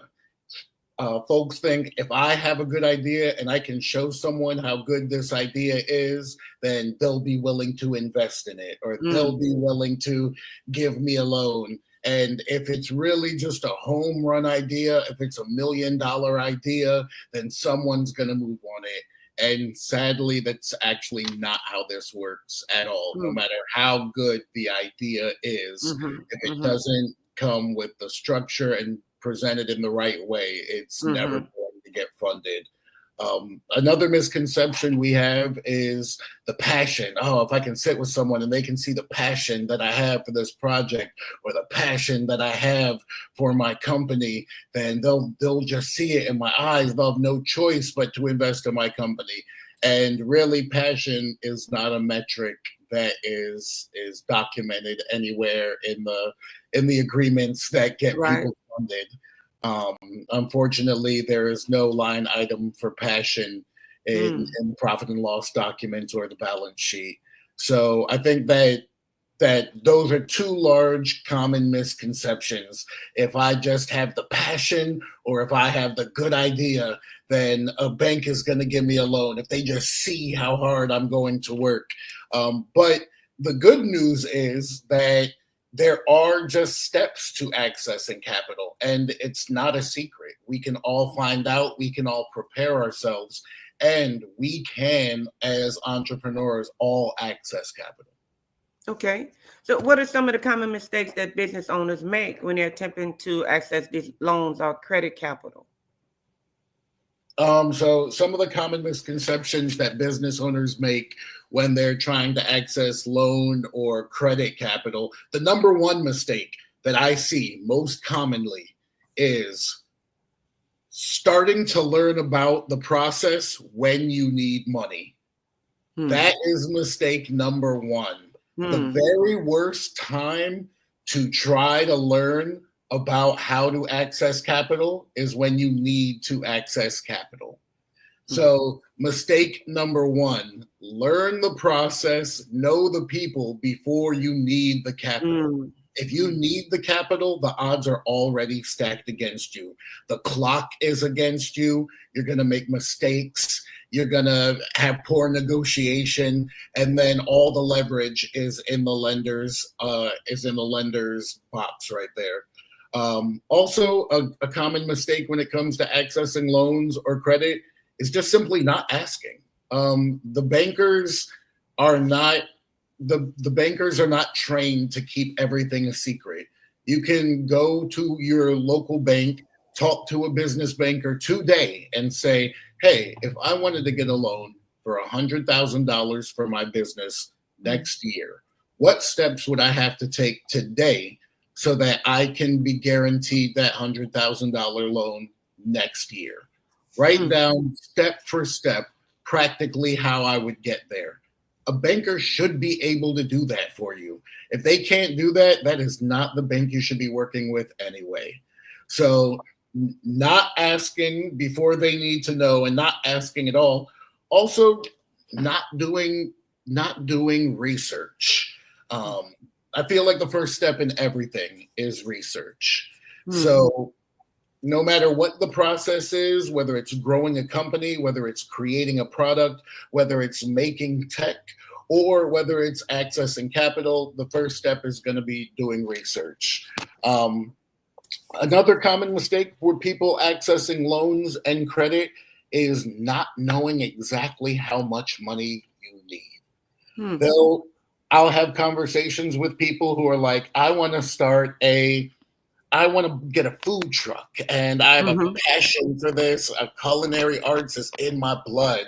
Okay, how much money do you need for a food truck? I don't know exactly. Oh, then you're not ready to have a capital conversation. We can have a conversation, but it's not going to be about accessing capital. The conversation is going to be about what do you need? And as we go through the list of 100% of the things you need, let's hit Google and see how much it costs. Let's see how much a food truck costs. What type of oven range do you need in there? Let's see how much that costs. What does it take to upkeep that? Let's see what that costs.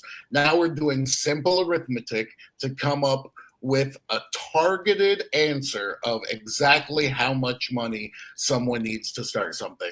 So just not doing research, not knowing how much you need, not asking and having conversations with people, and most importantly, not getting the information before you need the money. Yes, thank you so very much for that. Now, that's credit capital. What about investment capital, private investment capital? What are some of the mistakes that we're making out there? Yeah, so my journey in private investment capital was a crash course. When starting, co-founding this tech company and building it from $0 into 7 figures, I didn't really have a background in investment. But luckily, through the help of a Google Accelerator, some great mentors, some great attorneys, some great tech guys, I was able to learn about this process and then become successful in this process of raising private equity investment. So some of the common mistakes that I see for people who want to take this route, where they're like, Brian, I'm not trying to get a bank loan. I really just, if somebody can see the vision, then I'm really just trying to get some investment. So one of the first mistakes that I learned, and I learned this in a one-on-one interview with a super successful tech founder in a Google Accelerator. And this was not putting your team's salaries in the ask. Whatever you're asking for, whatever amount you're asking for to build whatever product to support the company, we thought we're not going to put our salaries in what we're asking him, because we're not going to ask for money from an investor just to put in our own pockets. We're just going to put the cost of what it takes to build what we need. And he'll see how serious we are, because we're not asking him for money to put into our own pockets. And that was actually the opposite of what they're looking for. What I learned through that meeting and through some meetings afterwards was they absolutely want to see the founders' salaries inside the budget, because for them, it's a matter of they need to know that your focus is on this company 24 hours a day. They don't want you to have to go get a side job at Starbucks to keep your lights on while you're trying to grow a company that they just invested $300,000 into.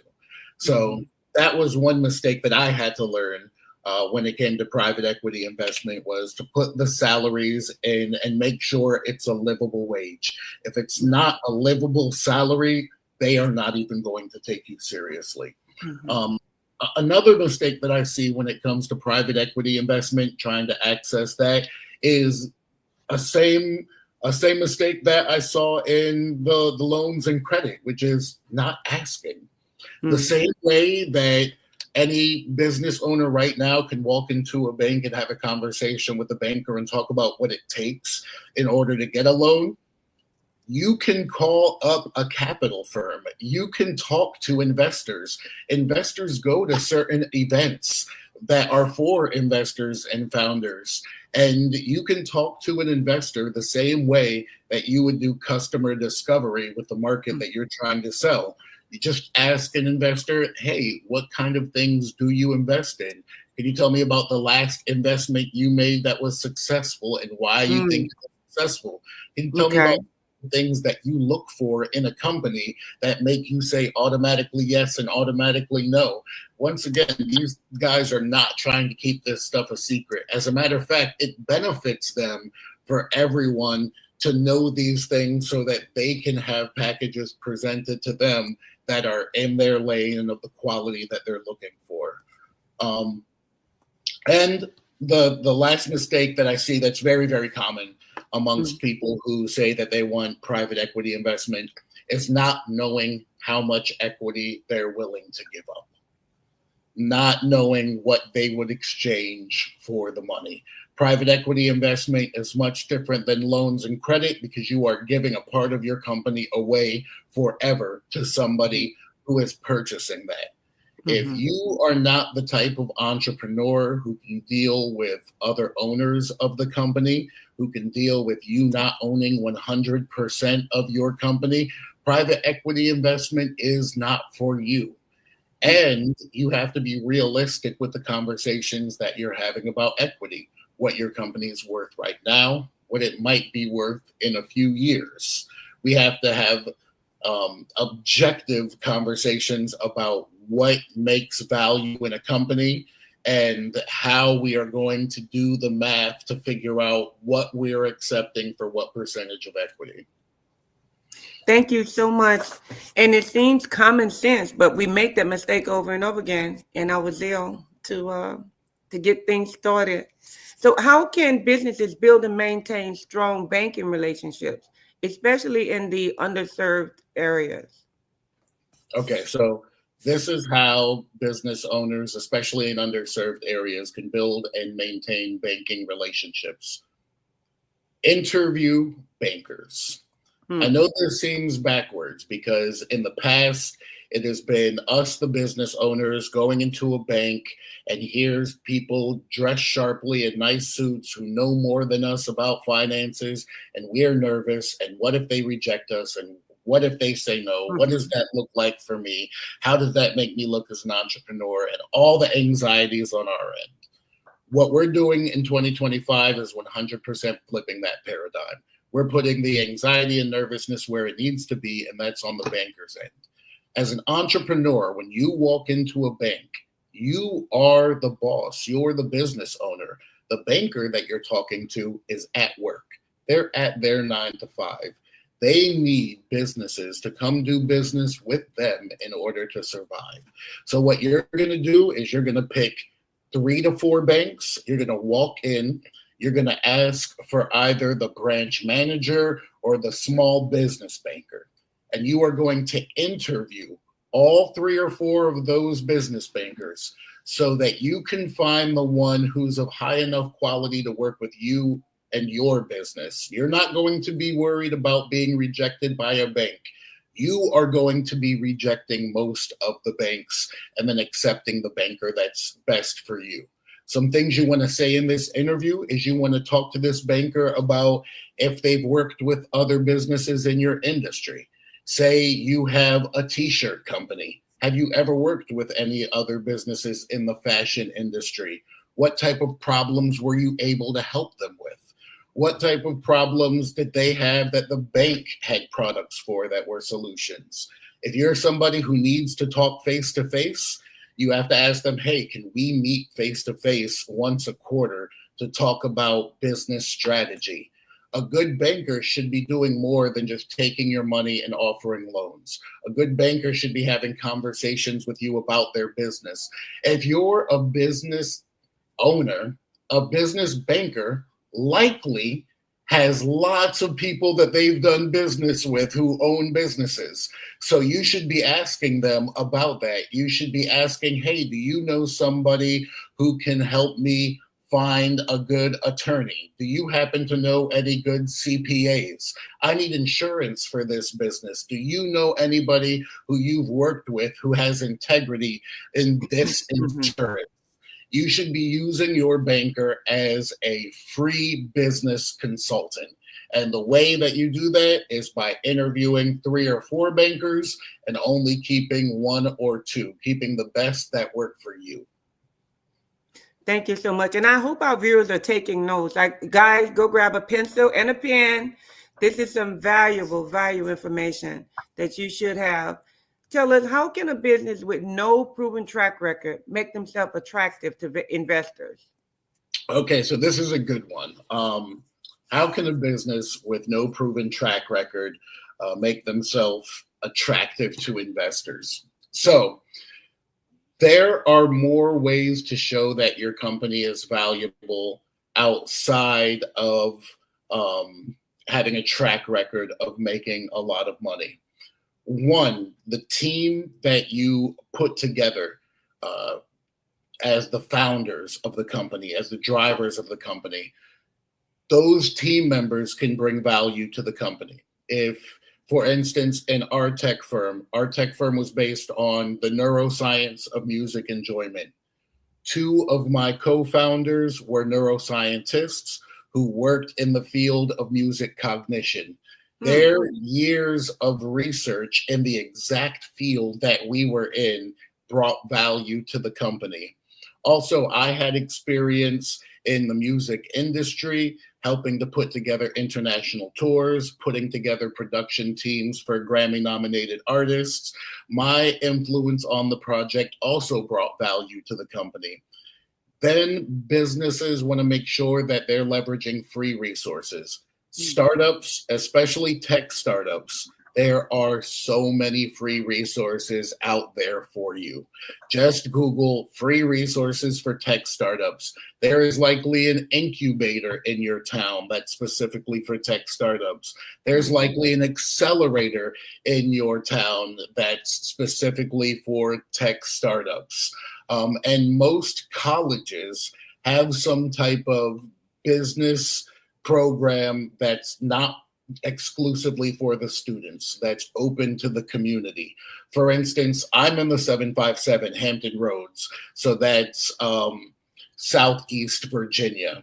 Norfolk State University is here. They have the NSU Innovation Center that's open to the community, that helps guide founders of startups. Hampton University is right here. They have a program called VWIC that is open to the whole community, not just Hampton startups, and they not just Hampton students, and they will help walk you through the process of planning and building strategy into your startup. So leveraging those resources can help add value to your company and make yourself more attractive to investors. Thank you so much. So what advice would you give to a startup with limited revenue trying to raise their first round of capital? So limited revenue. So this is a lot of people, right? A lot of people are in this situation where they're startups in their first round of raising capital, and they have very limited revenue or sometimes no revenue. Step one, you're going to see what grants are available. Small grant of $1,000 to $5,000 can mean a lot to a startup that has zero revenue right now and is in their first round of raising money. Your cities often have different grants for businesses and startups. Every city right now, if you Google whatever city you're in, the city that I'm in right now is Virginia Beach. If you Google your city and then economic development, then your city's economic development department website will come up. Those are often the places where you can find grants for your business or free programs for your business. Also, like I said before, the accelerators and incubators, can often guide you to different grants as well. There's also a few websites that just often have a lot of grants, US grants. You can find them by just Googling grants. Also, free resources are the same as money. So same place I just said to look for grants, your city economic development. Oftentimes that economic development department has free sit downs with lawyers or free sit downs with accountants. If they offer something like that, that's just as good as money, because when you raise money, you're going to be spending it on attorneys. When you raise money, you're going to be spending it on accountants. So leveraging those free resources when you have very little revenue, that's absolutely super important. And then just developing traction. My advice would be anytime you have an opportunity to do an interview, anytime you have an opportunity to pitch your business, you have to take advantage of those opportunities when you're in business with low to no revenue and on your first round of raising money. You have to pitch at every coffee connection, at every Million Cups meeting, at every tech founders meeting, at every pitch contest. You should be an evangelist for your business, because the people with money and resources will eventually hear you and start guiding you in the right direction. So what role does storytelling play when pitching for investors? Storytelling is everything when it comes to pitching to investors. Yes, investors want hard data. Absolutely. Investors want facts. They want reality. They want real testimony. All that is true. But data does not exist in a vacuum.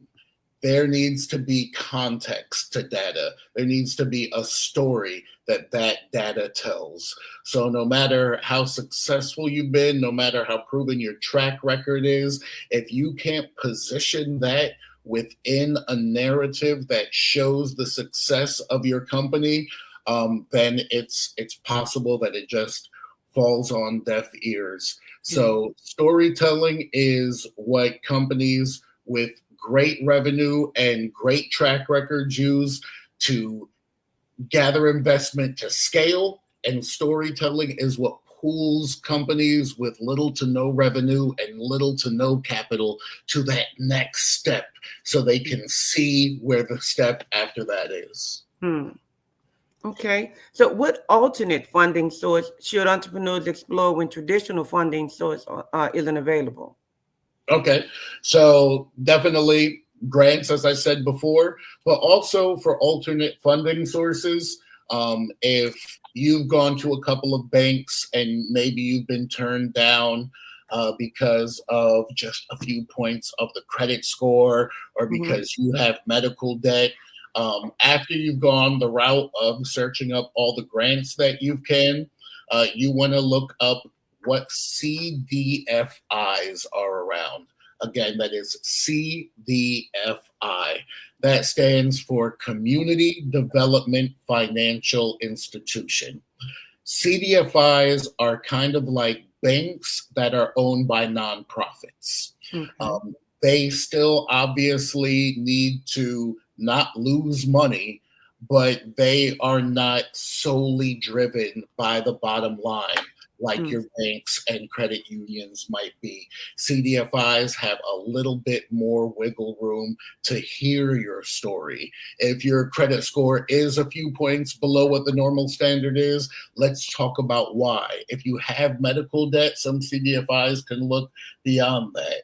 So they are a good alternative funding source for both small businesses and even mid-sized businesses that are trying to scale to the next level, but maybe traditional financial institutions have not been the way. If you want to find CDFIs in your area, once again, I'm a big fan of Google. You just hit Google CDFI near me or CDFI in, put your city in. I'm in Virginia Beach. If I Google CDFI near me, LISC is one of the CDFIs that will pop up. Local Initiative Support Corporation is the name of LISC. And also USI will pop up, Urban Strategies Incorporated. They're helping with some of the big rebuild projects for affordable housing around here. If you do that same Google search for your city, the CDFIs will pop up. And just like we said with the bankers and investors, go talk to them. Go ask questions. Ask how to be prepared.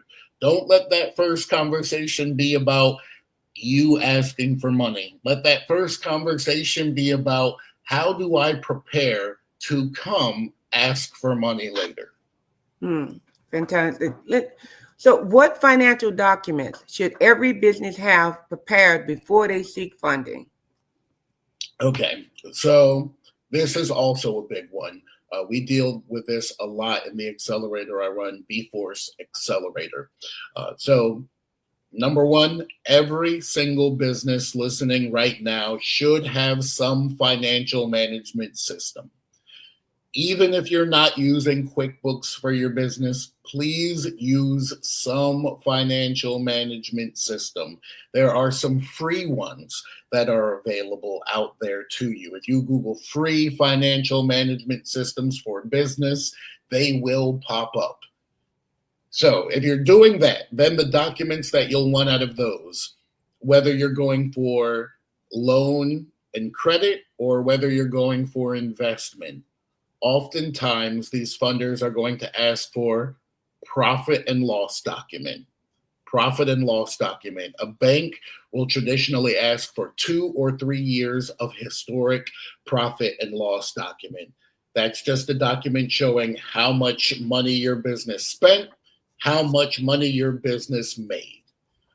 And they're likely to want to see 2 to 3 years of history when you're talking about accessing a loan. Another document they may want to see is the cash flow statement. A third document that banks often will ask for in these situations is a balance sheet.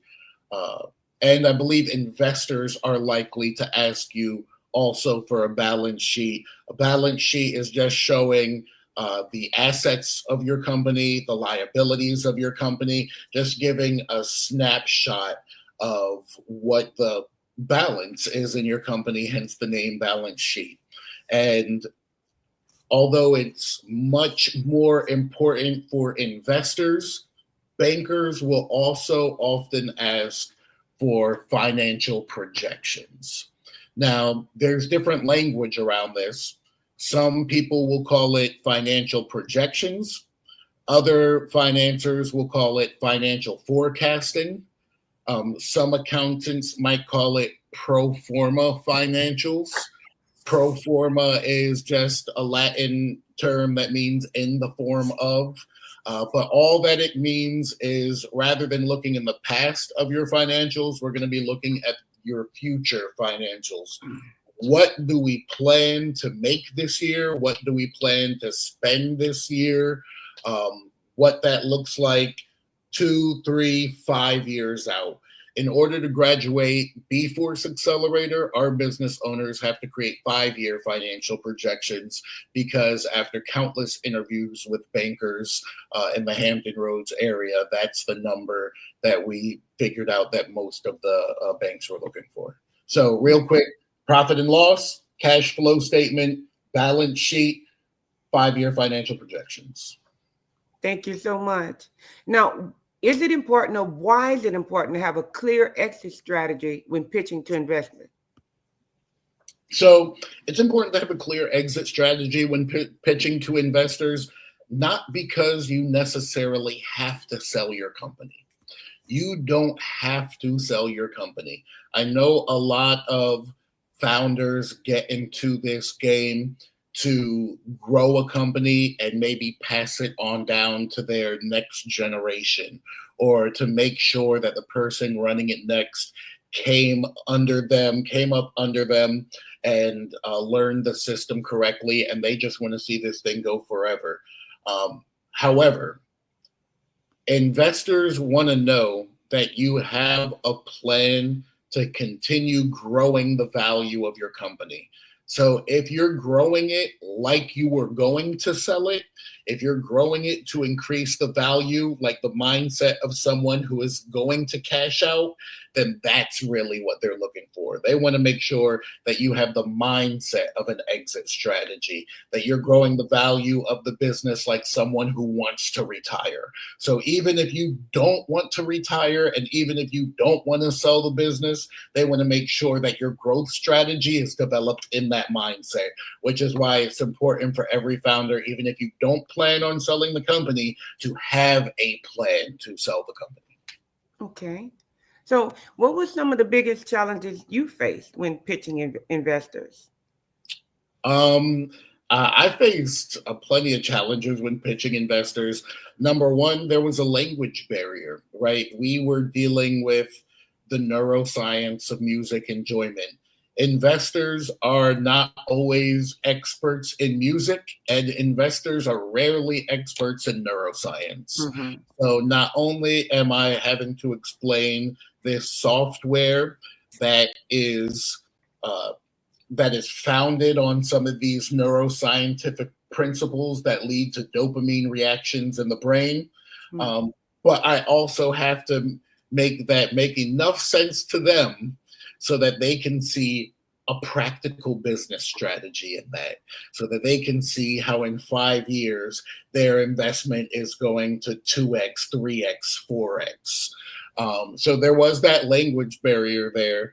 And another another obstacle that we had when it came to investment is the fact that we were pre-revenue.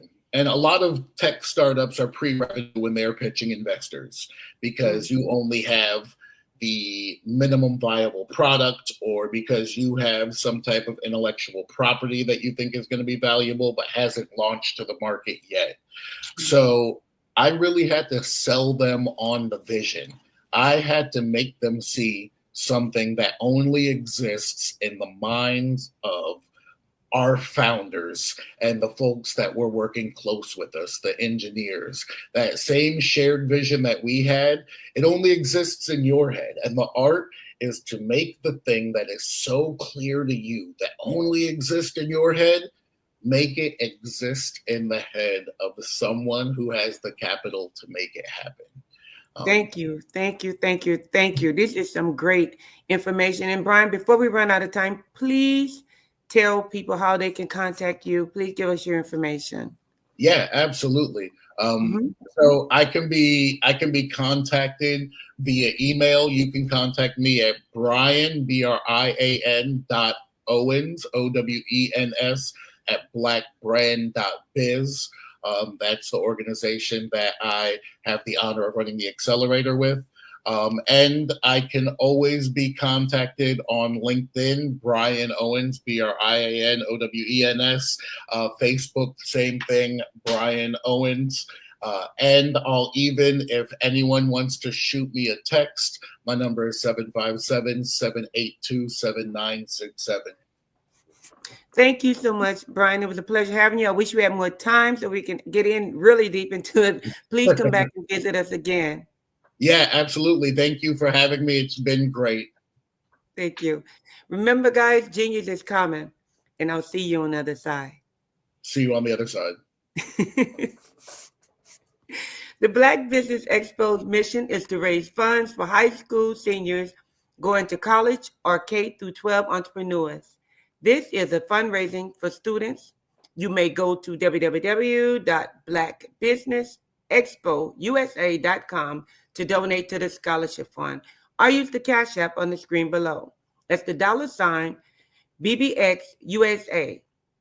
Our goal is to give laptops and up to $5,000 to 10 students.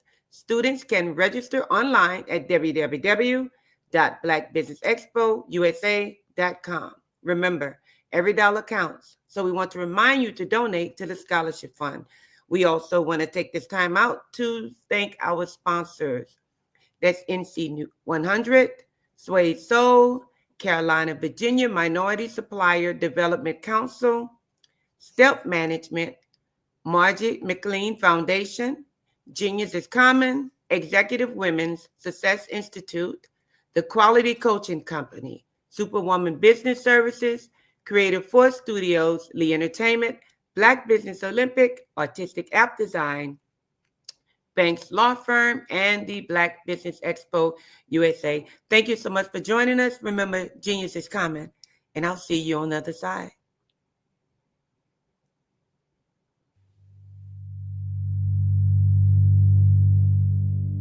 So what we have to do is when we get in the spot, we need to create some spots for us. That's the main thing. We need to be able to be in a position where we're able to create those spots for us. For me, being an entrepreneur, I'm not just going to get a business and then leave you sitting high and dry. If you ask me some questions about entrepreneurship, I'm going to give you as much as I've received. I've seen people who made it, and then when you ask them, it's like, okay, now you have to pay me for the information, the same information I got for free. We probably in totally different cities. There's no way that we're going to bump heads or anything. We're not competing. Bring me up with you. And so I just think that whatever education that I have, then I need to be able to give that to my own as well. So create the spots. You can create the spots when you get there.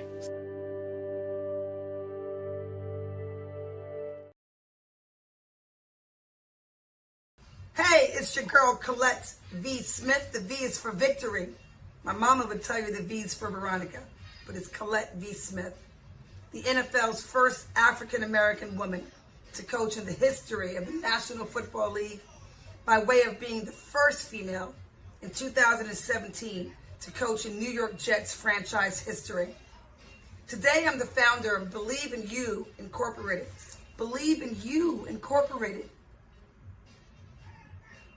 I got here because I didn't limit myself.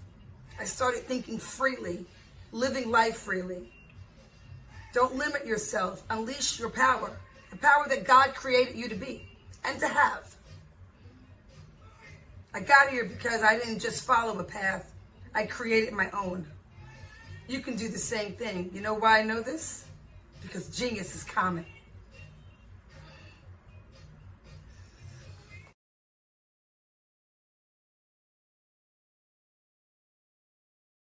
I'm Kennedy Harris. My genius is being an entrepreneur. I'm the CEO of K-Lock, a company where I develop my very own line of kids supplements. I currently market my multivitamin for kids to help combat weak immunity. During the pandemic, research has shown that having a strong immune system is key to fighting off disease. My vitamins are for kids, but adults can benefit from them as well. I'm adding a proprietary blend to my supplement line. I want to create my own blend so that I have a competitive edge in the marketplace. Staying healthy is important to me so that we live longer and have healthier lives. My website is klockproducts.com. That is K-L-O-C-K. Genius is common.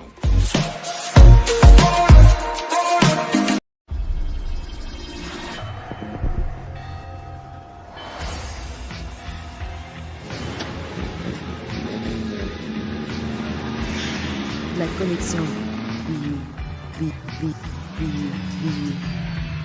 La connexion BU.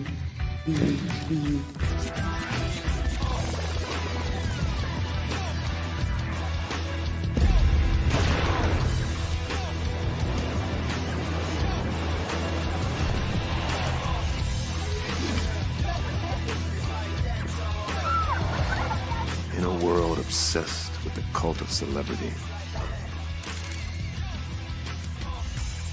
I challenge you not to aspire to anyone else's greatness, but instead strive to reveal and ignite the greatness within you. Are you serious? I totally think that that's it. Hey. No! Hey! To me, sexy is a man that knows who he is and what he wants. Okay. He's comfortable. You look at him, you see him, he's just comfortable being himself. And you're like, Baby, be you. Be you, baby. Just be you. I like it. Introducing the BU collection, exclusively available at KMG Fashion Superstore.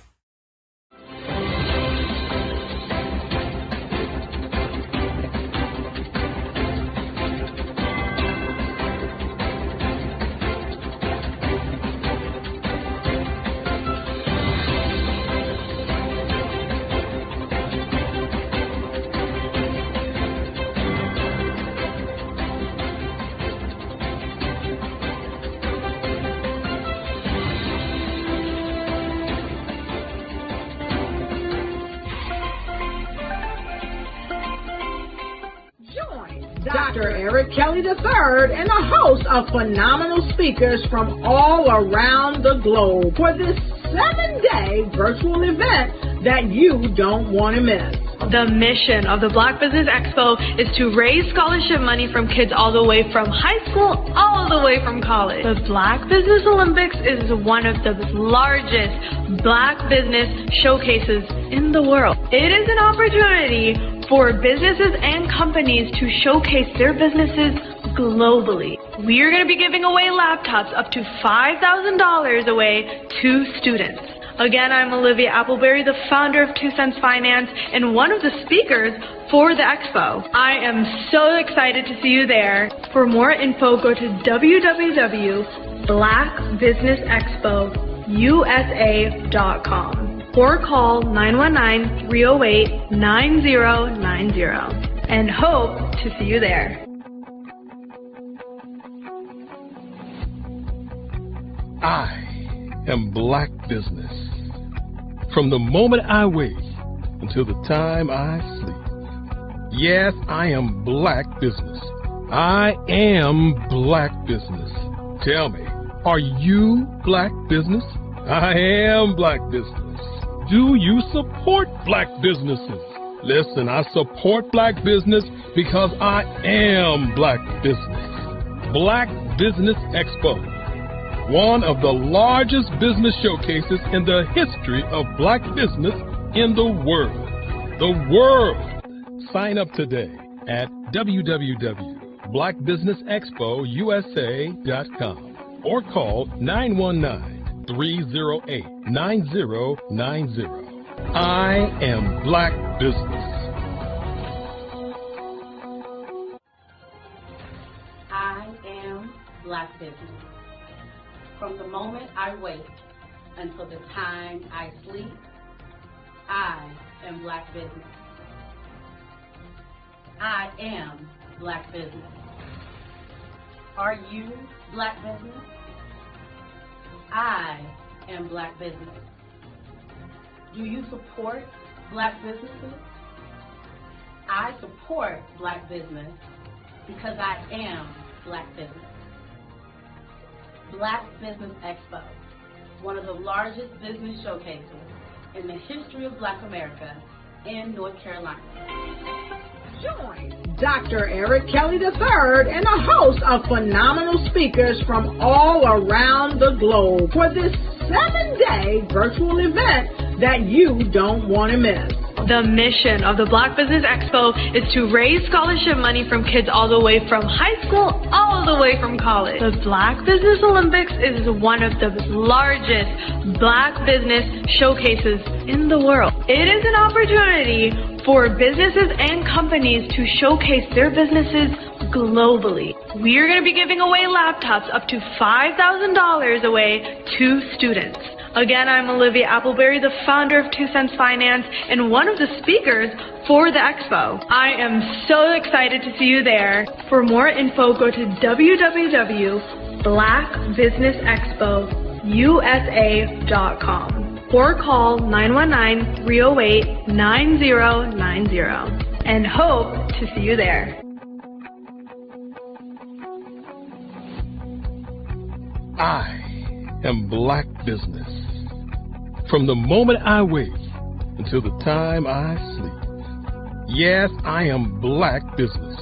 I am Black business. Tell me, are you Black business? Black Business Expo, one of the largest business showcases in the history of Black business in the world.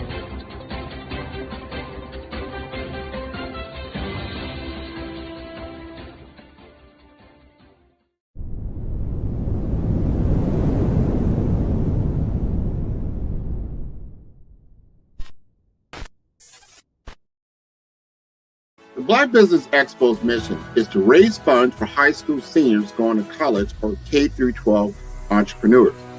This expo is a fundraiser for students. Please, you may go to www.blackbusinessexpousa.com to donate to the scholarship fund or use the Cash App at $BBXUSA. Our goal is to give laptops and up to $5,000 to 10 students. Students can register online at www.blackbusinessexpousa.com. Every dollar counts. Please donate to the Black Business Expo USA Scholarship Fund.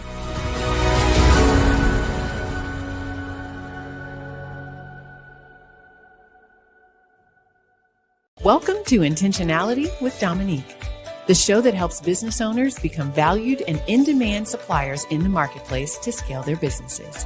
Let's start today's show with host and intentional connector, Dominique Simpson-Milton. My favorite question to ask, but what would you say is the difference between working in your business versus working on your business? Oh my goodness, it's a mindset for sure. And prior to working with the council and working with you, I don't even know that I placed as much emphasis and importance on it. But now I understand the importance of working on the business, which is that business development, strategic planning, taking that 30,000 foot view, every 6 months and definitely at least once a year to find out what's working well, what's not, pivoting if there's a need to pivot, adding new verticals. Like, that's working on the business. Working in the business is the day-to-day operations. Putting out fires in the day-to-day, responding to emails, that type of thing. And working on the business is setting a strategy based on, what's going on in your various industries.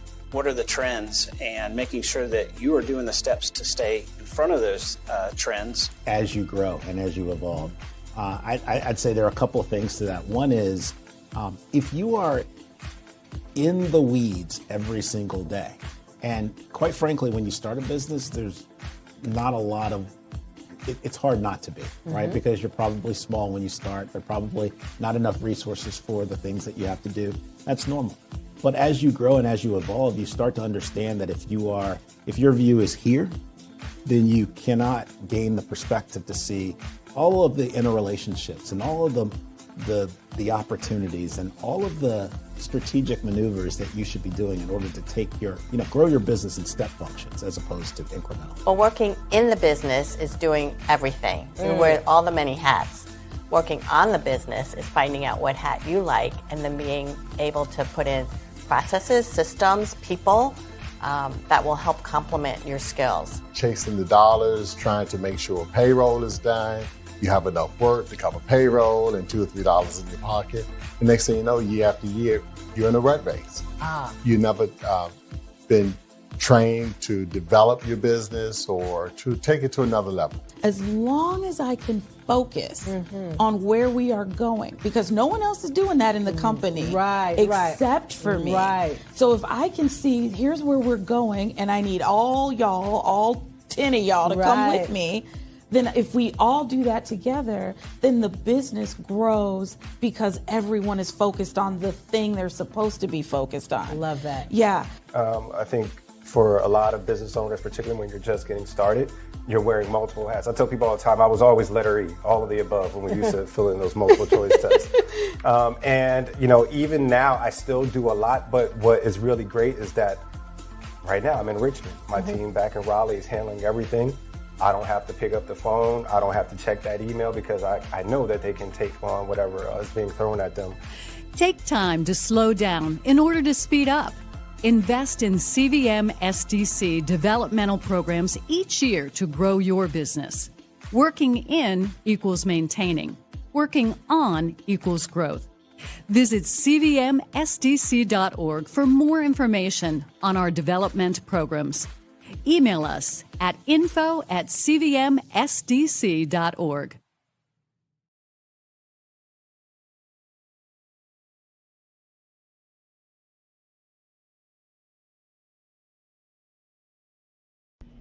Why do I do what I do?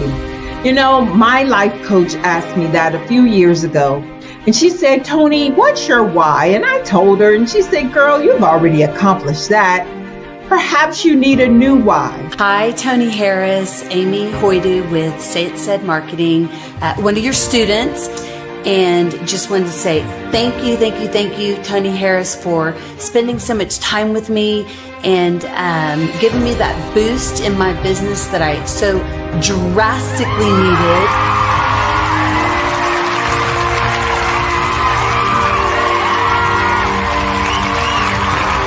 My why is to touch, move, and inspire my clients to take drastic steps to be better than they were before they met me.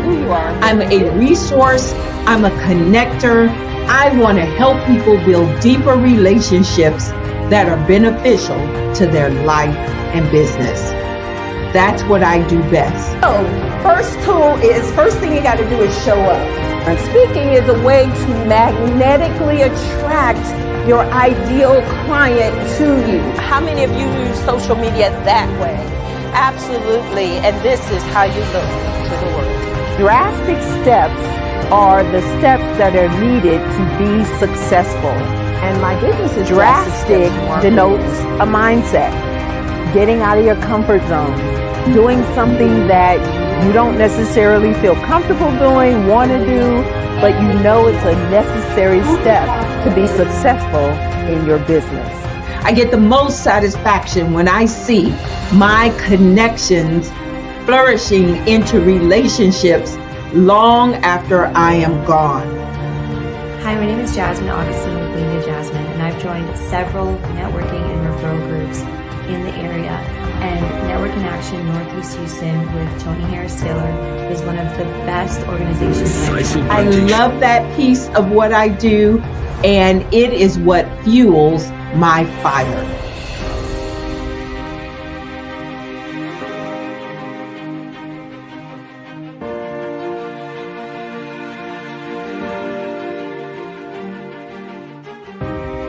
My name is Tony Harris Taylor, saying take a drastic step today for a fantastic tomorrow.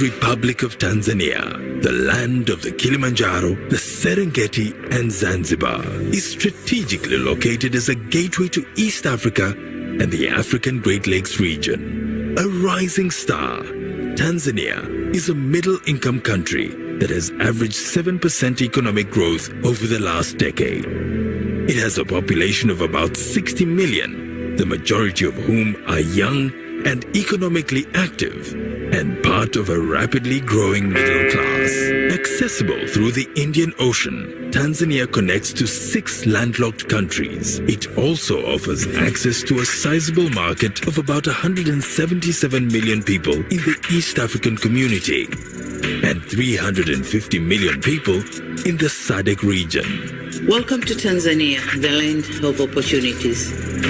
The government is committed to maintain and strengthen ties with the international community. We'll continue to maintain good governance, political and economic stability, which have been our national values. The government is undertaking a number of legal and regulatory reforms to unlock the country and make it potential investment destination. These reforms include investment tax and information technologies regimes. The government is focusing on improving coordinated infrastructure, not limited to cleaner energy provision, railways, roads, ports, and optical fiber network.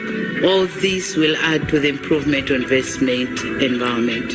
As we open doors to the world, we believe that with efficient transport system, enough and affordable electricity, coupled with friendly regulatory regime, Tanzania is offering the best opportunity for investors to thrive. Welcome to Tanzania, the land of opportunities. The Tanzania Investment Center hosts more than 10 government investment facilitation institutions, offering a one-stop center that can give approvals, permits, and licenses all under one roof, easing the process and saving time and other resources pertaining to setting up a business in Tanzania.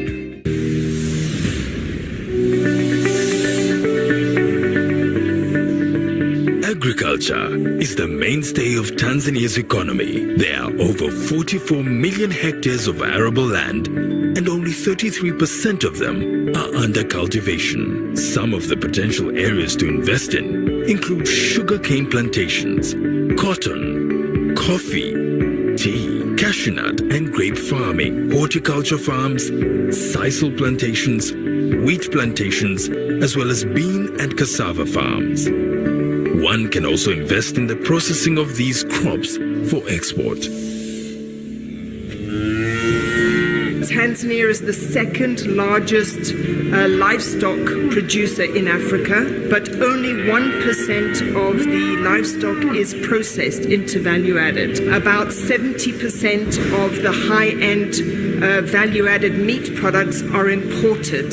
There are very few companies in Tanzania like this which are producing value-added products for the industry. So there is huge potential here in Tanzania.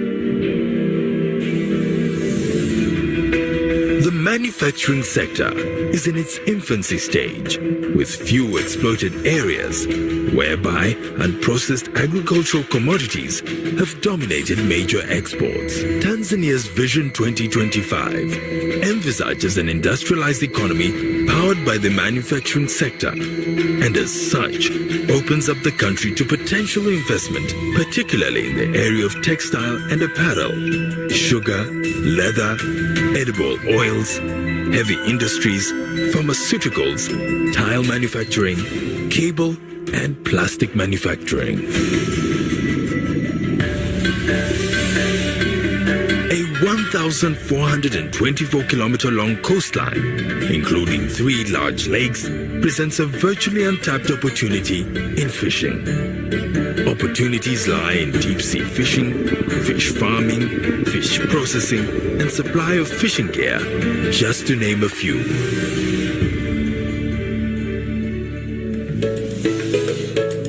Tanzania's wealth extends well beyond the surface. Tanzanite, a gemstone found nowhere else in the world, is testament to the country's mineral riches. Other minerals include gold, coal, diamonds, copper, nickel, cobalt, tin, lead, silver, uranium, rare earth metals, ruby and sapphire. Investment opportunities exist in the areas of exploration, mining and processing. Tucked away in Tanzania's 48.1 million hectares of forests and woodlands is investment gold. One can invest in industrial plantations, and commercial harvesting can be done in 20 million hectares, equal to 35% of the total volume of forests in the country. Discoveries of significant natural gas reserves in recent years present an opportunity to invest in LNG extraction, further adding to Tanzania's long list of investment opportunities. Doesn't end there. The country's helium deposits in the west of the country are large enough to meet the world's demand for the gas for 20 years. Tanzania is a tourist paradise. New accommodation, entertainment facilities, camping, lodges, and guest houses of international standards. All these are untapped opportunities. Connectivity is key to Tanzania's ambitious growth objectives. The country has invested heavily in the development of its infrastructure, including road networks, railways, air travel, and ports, which connect all regions in Tanzania, as well as 6 landlocked countries. And in ensuring a conducive investment climate, the government has invested in the Julius Nyerere hydropower station, expected to generate 2,115 megawatts, providing reliable and affordable electricity for the entire country. While in Tanzania, investors can enjoy prosperous living in the bustling cities and in the countryside. One can access world-class amenities such as schools, state-of-the-art hospitals that are fast turning the country into a premier medical tourism destination, as well as financial institutions. Having reached middle income status, the Tanzanian government aims at soaring even higher, establishing the country as a favorable investment destination and an industrialized nation that provides a high quality of life to all its citizens. Due to very attractive opportunities and favorable conditions, major international brands have already invested in Tanzania as part of their strategy to maximize on wider regional markets and other opportunities. Come and invest in Tanzania.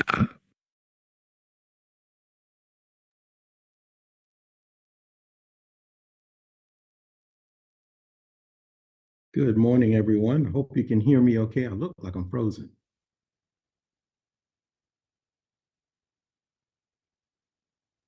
We can hear you. Hear me okay? Why do I do what I do? Over the past few years, we've seen the growth of existing and new initiatives focused on financial inclusion, building global networks, and reducing the wealth gap in response to the idea there's not enough seats at the table. Whether their outcomes are to increase the representation of Black executives on corporate boards, ensure an inclusive global economy, or to create new U.S. African commercial pathways, The strategies are often carried out by separate programs. The question is, should they be? With the continent of Africa being home to more than half of the world's fastest growing economies, the youngest workforce, over 400 companies generating more than $1 billion annually, 700 generating more than $500 million annually that are poised for growth, and being the destination of nearly $5 billion in venture capital in 2021. Diversifying U.S. and Africa commercial engagement by building bridges between African businesses and their U.S. diaspora should begin being seen as mutually beneficial. From helping to reduce Africa's enormous capital gap to catalyzing two-way trade opportunities, the COVID-19 global pandemic hopefully has taught us that global challenges and opportunities are more interconnected than we thought. During the pandemic, African companies like Unicorn Flutterwave, insurance provider Reliance Health, ride-hailing app Yasir, and 54Gene, the continent's first bank of DNA on people of African descent, proved that when African companies have access to networks, capital, and information, they grow big, grow fast, and create solutions that are valuable to the world. This is why Be Direct was created. We are the first U.S.-based but African-centric board preparedness and board search company designed to connect U.S. Black talent and corporations to African businesses. Unique and fundamental to Be Direct's success is our process of helping board candidates adapt their experience and networks to an African context before they're connected to high-growth companies that are looking to locally and globally scale. From our focus groups with African business execs and government leaders, we don't ignore the sentiment that business is easy, but people are hard. Having a pool of board candidates with hard-to-access networks and extensive experience across the business life cycle, including successfully raising capital, is table stakes for an initiative like this. So yes, we have that. But corporate or entrepreneurial success in the U.S. does not guarantee success in Africa. Developed alongside industry partners on the continent, our training program, Be Direct Prep, is designed to transpose their experience to create cultural comfort, understanding, and a commitment to helping businesses in Africa scale. Our board governance sessions are African, continental, and country-specific, integrated with cultural awareness and dexterity training, masterclasses led by African industry execs, and mentoring and coaching from African continental-based facilitators. But even more unique to Be Direct Prep, we cap off our training program with an immersion trip to help candidates that have not been to Africa before see and feel Africa's complexity and opportunity from African soil. We all know traditional network-based board placement has historically left a lot of us out of ever really being in the paid board pipeline. Our strategy supports the work of many great organizations that are successfully filling seats at U.S. board tables by creating more tables for those that are still left on the sideline. It's time to start seeing the role and value of U.S. Black talent and businesses on the continent of Africa differently. Old perceptions and habits limit economic inclusion. Let's transition Black talent and the African businesses they will support from the periphery of the global economy to its core. Living in a global lockdown, we all know now how fast local and global economies can change, and see the value of having businesses that hire, strengthen local value chains, and even grow globally. Status quo in any form holds back progress. We must democratize U.S.-Africa commercial engagement by socially and economically connecting cultures that have long been disconnected. It's time for Africa's U.S. diaspora to redefine their global value by helping African businesses scale continentally and globally.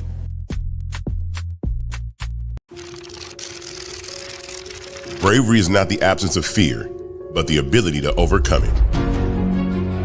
We stand for those who defy suppression, who speak out, and those who walk the road less traveled.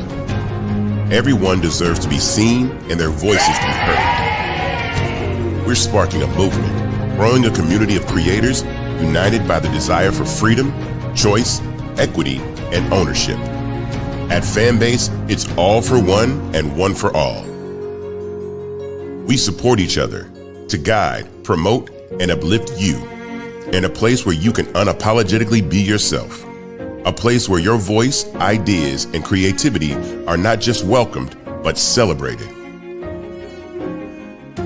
We are Black founded, minority funded, and supported by a diverse, inclusive, powerful community that believes in the strength of authenticity and individual choice. Regardless of success or background, we welcome you, the marginalized, the underappreciated, the successful, the superstar.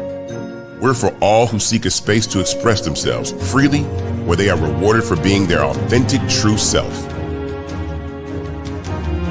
We transcend labels because only we have the right to define ourselves. We are built for the brave, the culture, the creators, and for the future where everyone has the power to shape their own destiny, where all are empowered, voices are amplified, and freedom is embraced. For the first time, you have a chance to own the platform you helped make popular.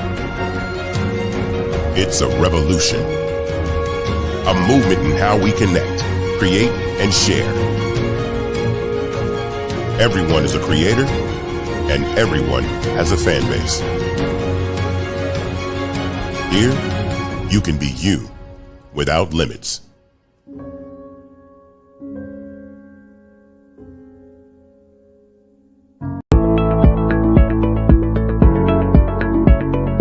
Prepare for what's coming and dominate in economic winter.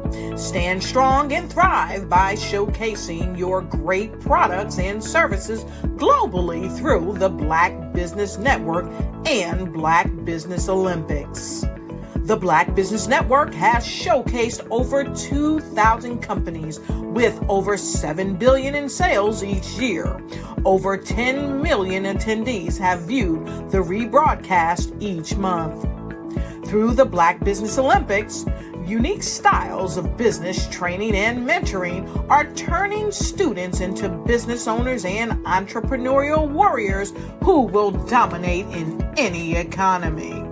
Gain the ultimate advantage of the Black Business Olympics, 7 days of unbelievable topics and speakers speaking around the globe. Donate your time and experience to provide expertise and scholarships to students worldwide and change the world. Now, more than ever, new insights, tools, strategies, and capabilities are needed. This is your chance for a major presentation to the world. Fill out the form and join the more than 2,000 speakers who have presented to over 200 countries. Join the Black Business Network streaming live into the Metaverse, STEM City, Black Multiverse Enterprises, Hulu, Amazon, YouTube, iHeartRadio, Apple, Facebook, LinkedIn, Pod TV, IBM TV, Spotify, and Google Podcasts. Sign up today. Spaces are limited, and we will see you there.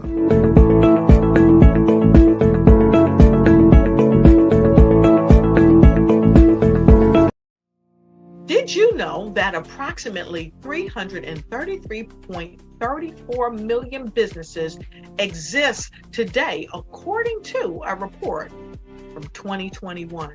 And you may be one of those businesses, or maybe you're not in the business market yet, but you're aspiring to be a business owner. Well, guess what? You're in the right place at the right time. Because let's face it, everything is about timing and opportunity. Hi, my name is Dr. Lotus Richey, and I'm the CEO and founder of the Lotus Richey Coaching and Consulting LLC, along with the Lotus Richey Ignite Show. 15 minutes of success with Dr. Lotus Richey, as well as books to boom your business and bring who you are. And today, I want to bring this amazing message to you about the Black Business Network and the Black Business Olympics. See, the Black Business Network and the Black Business Olympics is designed to help people just like you, that's right, that look like me, to take their business to the next level. Not just in your front yard or your backyard, but globally. The Black Business Network and Black Business Olympics is designed not to just help you survive, but to help you thrive.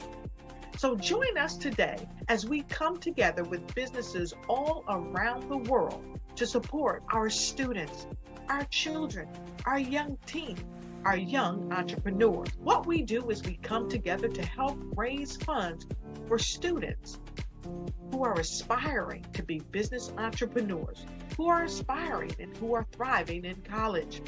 We endow them with a wonderful opportunity to gain scholarship of either a laptop, or several thousands of dollars. And we invite you to help be a contributor to this amazing opportunity to help someone that looks just like you. So join us today at our website and let us connect with you and help you ignite and take flight in every area of your life on the Black Business Network and the Black Business Olympics. I'll see you on the other side.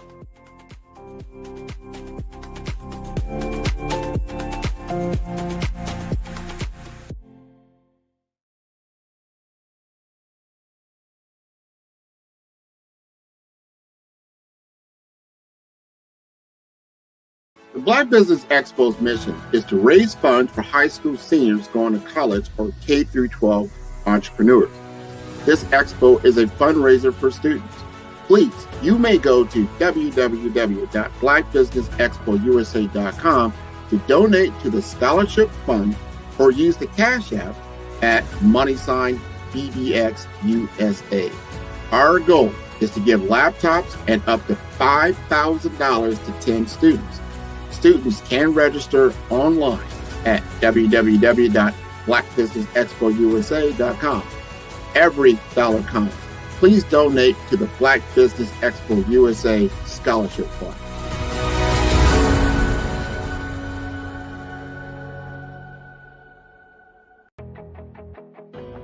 I am Black Business. From the moment I wake until the time I sleep, I am Black Business. I am Black Business. Are you Black Business? I am Black Business. Do you support Black businesses? I support Black business because I am Black Business. Black Business Expo, one of the largest business showcases in the history of Black business in the world. Sign up today at www.blackbusinessexpousa.com or call 919-308-9090. I am Black Business.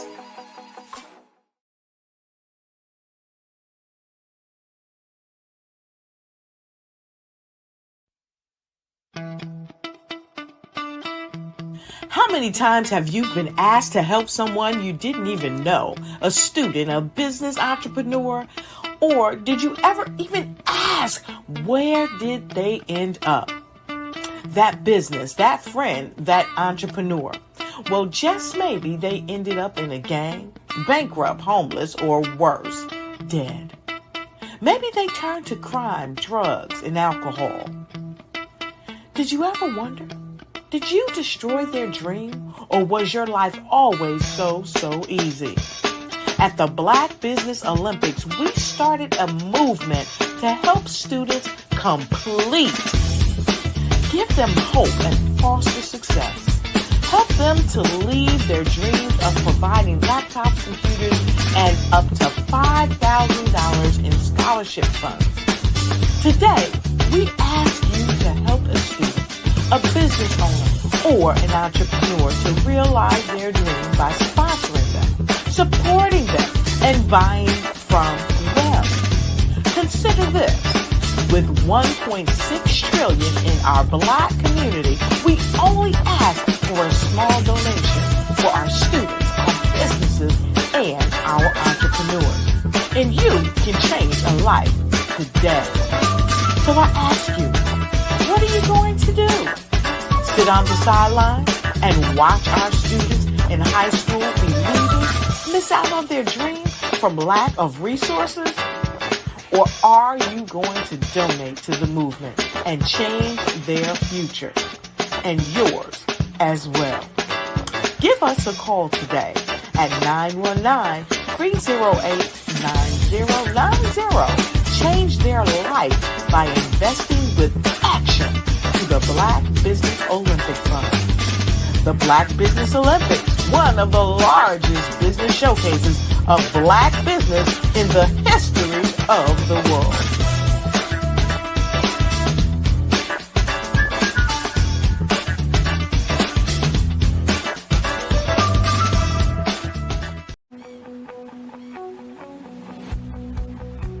I am Black Business. From the moment I wake until the time I sleep.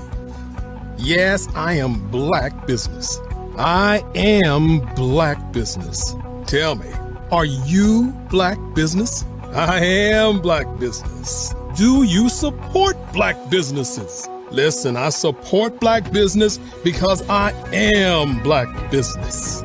Black Business Expo, one of the largest business showcases in the history of Black business in the world. The world. Sign up today at www.blackbusinessexpousa.com or call 919-308-9090. I am Black Business.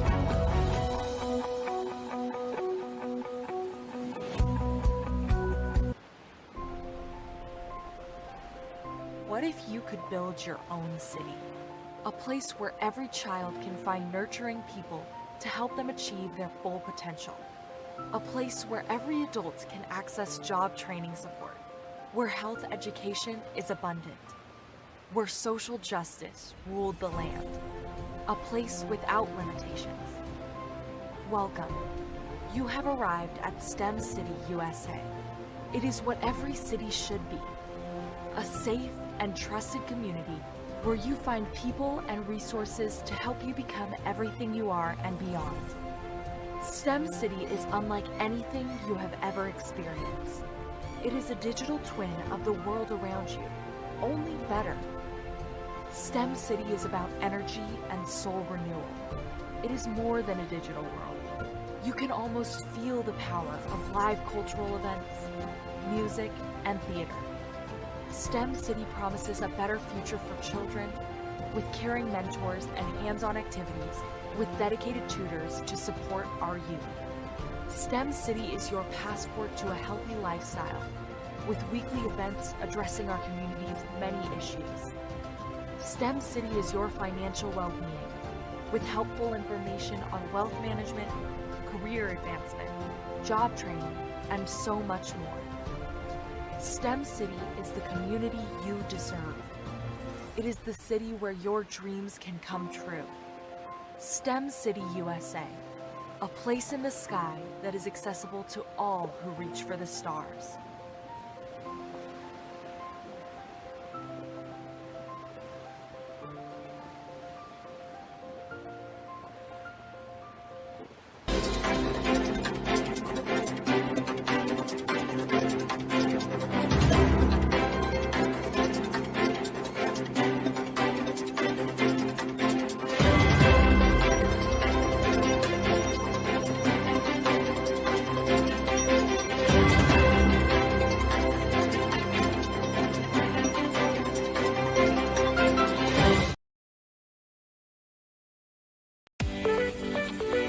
You are in the right place at the right time.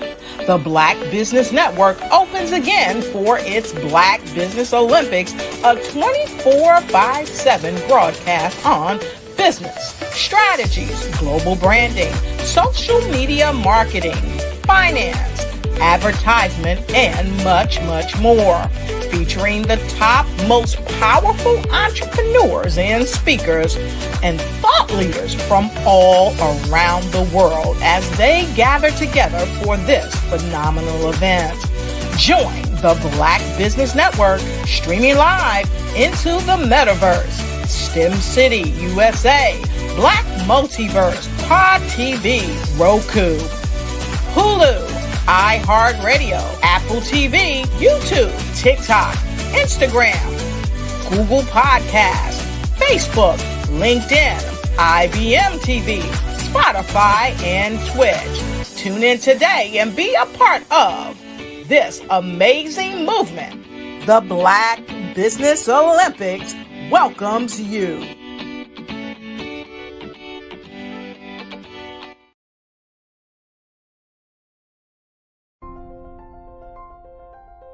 What if you could build your own city? A place where every child can find nurturing people to help them achieve their full potential. A place where every adult can access job training support, where health education is abundant, where social justice ruled the land, a place without limitations. Welcome. You have arrived at STEM City, USA. It is what every city should be, a safe and trusted community where you find people and resources to help you become everything you are and beyond. STEM City is unlike anything you have ever experienced. It is a digital twin of the world around you, only better. STEM City is about energy and soul renewal. It is more than a digital world. You can almost feel the power of live cultural events, music, and theater. STEM City promises a better future for children with caring mentors and hands-on activities with dedicated tutors to support our youth. STEM City is your passport to a healthy lifestyle with weekly events addressing our community's many issues.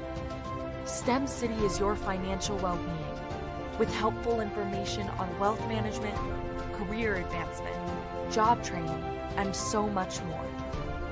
STEM City is the community you deserve. It is the city where your dreams can come true. STEM City USA, a place in the sky that is accessible to all who reach for the stars.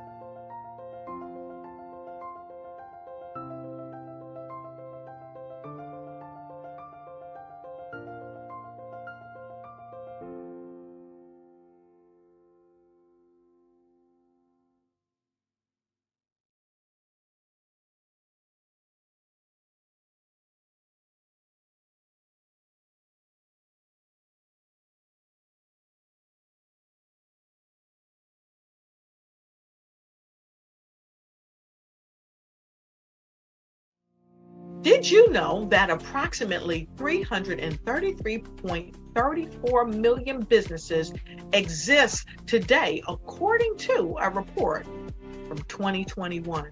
And you may be one of those businesses, or maybe you're not in the business market yet, but you're aspiring to be a business owner. Well, guess what? You're in the right place at the right time. Because let's face it, everything is about timing and opportunity. Hi, my name is Dr. Lotus Richey, and I'm the CEO and founder of the Lotus Richey Coaching and Consulting LLC, along with the Lotus Richey Ignite Show. 15 minutes of success with Dr. Lotus Richey, as well as books to boom your business and bring who you are. And today, I want to bring this amazing message to you about the Black Business Network and the Black Business Olympics. See, the Black Business Network and the Black Business Olympics is designed to help people just like you, that's right, that look like me, to take their business to the next level. Not just in your front yard or your backyard, but globally. The Black Business Network and Black Business Olympics is designed not to just help you survive, but to help you thrive.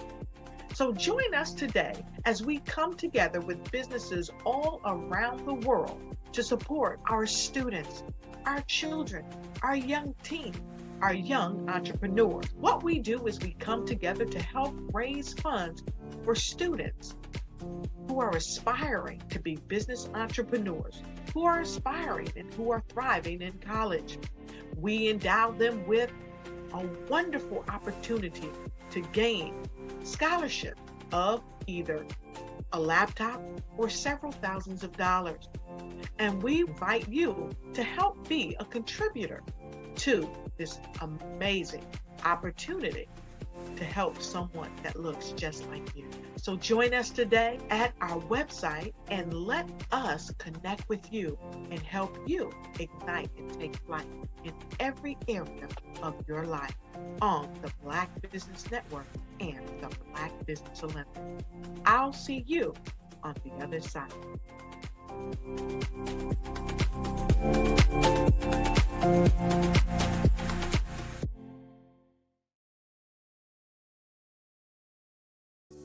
Follow the Brand TV broadcast host, Grant McGaw, as he visits with top executives and entrepreneurs to find out their secrets of success with their personal brand. Follow the Brand TV broadcast host as he focuses on brand development to build better relationships, bring value to your business, relationships, and career. You will enjoy listening to each episode that is tailored to speak to you directly.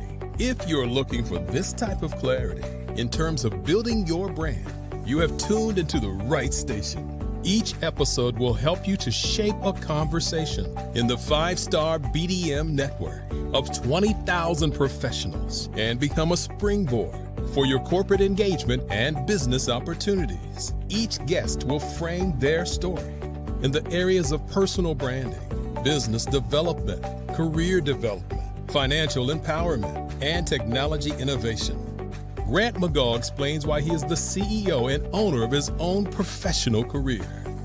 Grant is an accomplished business leader and entrepreneur who wants to give back to individuals to grow their personal brand strategy.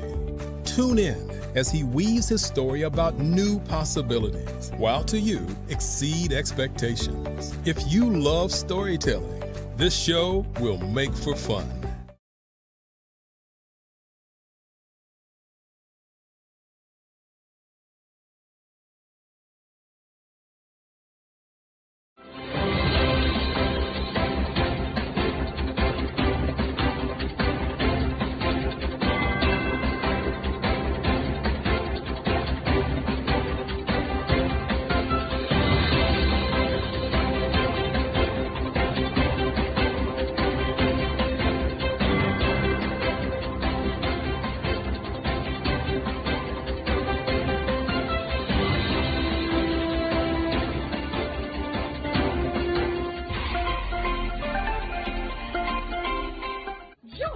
Dr. Eric Kelly III and the host of phenomenal speakers from all around the globe for this 7-day virtual event that you don't want to miss. The mission of the Black Business Expo is to raise scholarship money from kids all the way from high school all the way from college. The Black Business Olympics is one of the largest Black business showcases in the world. It is an opportunity for businesses and companies to showcase their businesses globally. We are going to be giving away laptops up to $5,000 away to students. Again, I'm Olivia Appleberry, the founder of 2 Cents Finance and one of the speakers for the expo. I am so excited to see you there. For more info, go to www.blackbusinessexpousa.com or call 919-308-9090 and hope to see you there. I am Black Business. From the moment I wake until the time I sleep. Yes, I am Black Business. I am Black Business. Tell me, are you Black Business? I am Black Business. Do you support Black businesses? Listen, I support Black business because I am Black Business. Black Business Expo, one of the largest business showcases in the history of Black business in the world. The world! Sign up today at www.blackbusinessexpousa.com or call 919-308-9090. I am Black Business. I am Black Business. From the moment I wake until the time I sleep, I am Black Business. I am Black Business. Are you Black Business? I am Black Business. Do you support Black businesses? I support Black business because I am Black Business. Black Business Expo, one of the largest business showcases in the history of Black America in North Carolina. Join Dr. Eric Kelly III and a host of phenomenal speakers from all around the globe for this 7-day virtual event that you don't want to miss. The mission of the Black Business Expo is to raise scholarship money from kids all the way from high school, all the way from college. The Black Business Olympics is one of the largest Black business showcases in the world. It is an opportunity for businesses and companies to showcase their businesses globally. We are going to be giving away laptops up to $5,000 away to students.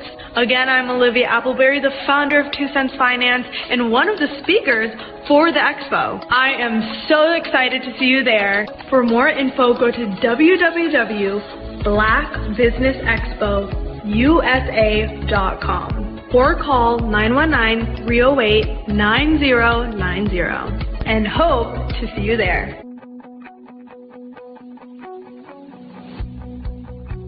I am Black Business.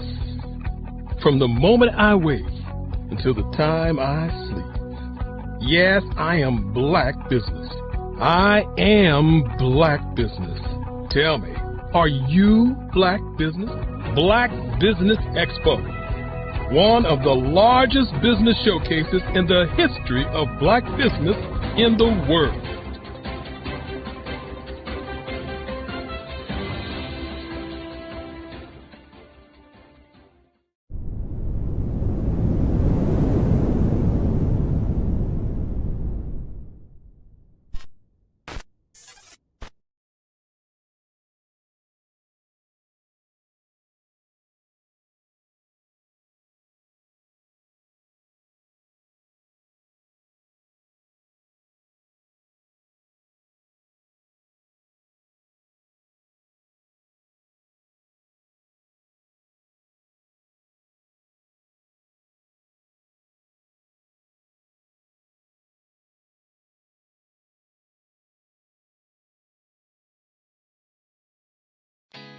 Did you know women represent just 3% of Fortune 500 CEOs and less than 15% of corporate executives at top companies worldwide?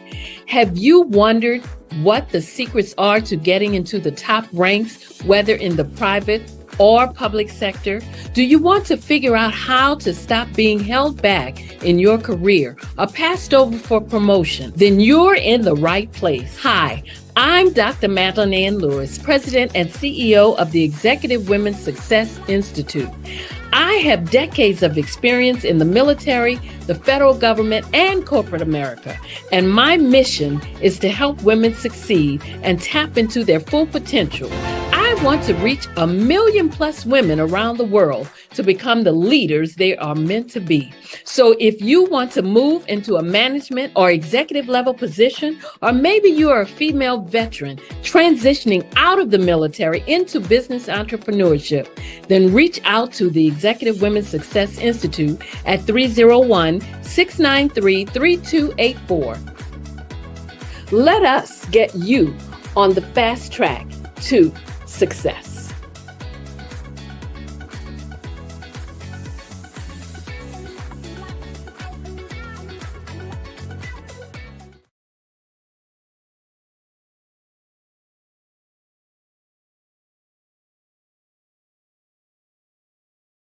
What ifs? We listen to that little voice in our heads that says, what if I'm not good enough? What if I don't have what it takes? What if I fail? An article in the Harvard Business Review says, men will apply for a position when they meet only 60% of the requirements. Good for them. But what to show up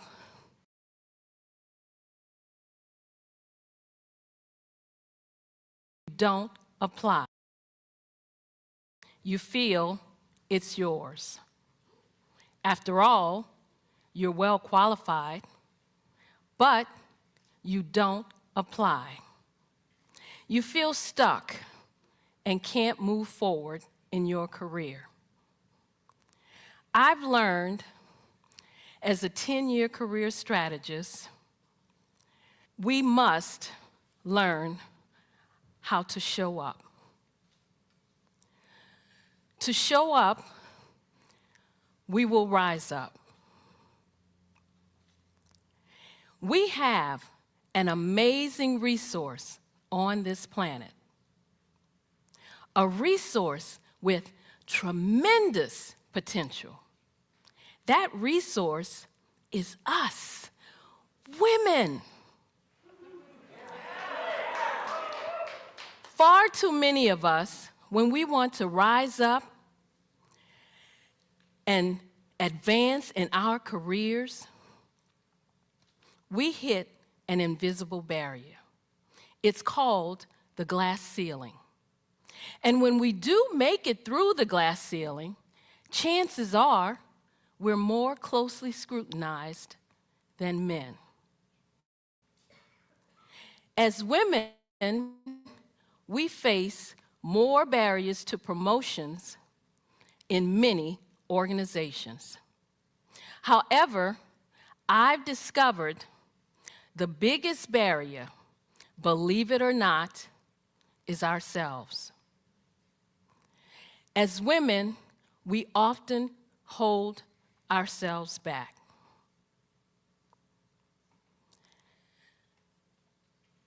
We are not rising up and tapping into our full potential for 3 reasons. The first is a lack of confidence in our abilities. As women, we hold ourselves back when we make career decisions based on what ifs. We listen to that little voice in our heads that says, what if I'm not good enough? What if I don't have what it takes? What if I fail? An article in the Harvard Business Review says, men will apply for a position when they meet only 60% of the requirements. Good for them. But what do? We will only apply if we feel we can meet 100% of the requirements. Instead of moving forward with confidence, we hold back. We let fear and doubt take over, even though we know we're well qualified. And the second reason is a lack of assertiveness. We have talents and potential, but who will see them if we don't speak up and get noticed? When we join a meeting, we often sit in the back or to the side. When we could assert ourselves, we don't. We shrink back. We let others interrupt us or say nothing when other people take our ideas. When we do speak up, we express ourselves with uncertainty, saying things such as, I'm not sure if this is relevant. I don't know if this is helpful. This may not be a good idea, but when you and I use words and phrases like these, we undermine our credibility. And the third reason, we don't build a support network. My friend, Kim, applied for a position. Her female supervisor felt she was more than qualified. But the supervisor would not give Kim a recommendation. The supervisor felt it would look too much like favoritism. To me, this just looked like one woman who would not reach back and help another woman. If we want to rise up, we must learn to support each other. We need to show up to rise up. Showing up means taking responsibility for your own career path.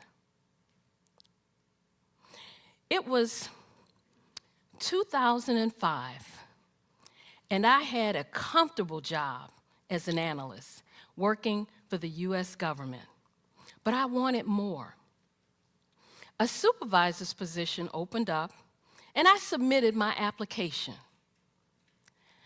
I tried to find out as much as I could about who was applying, what were my chances. I discovered that 2 men were applying for the same position. I also discovered that neither of these men had the qualifications that I had. But I was optimistic because one of the women on the interview panel told me that she would support me. So I walked into that interview room well prepared. I answered all their questions. I aced that interview. 3 days later, I was told I wasn't selected.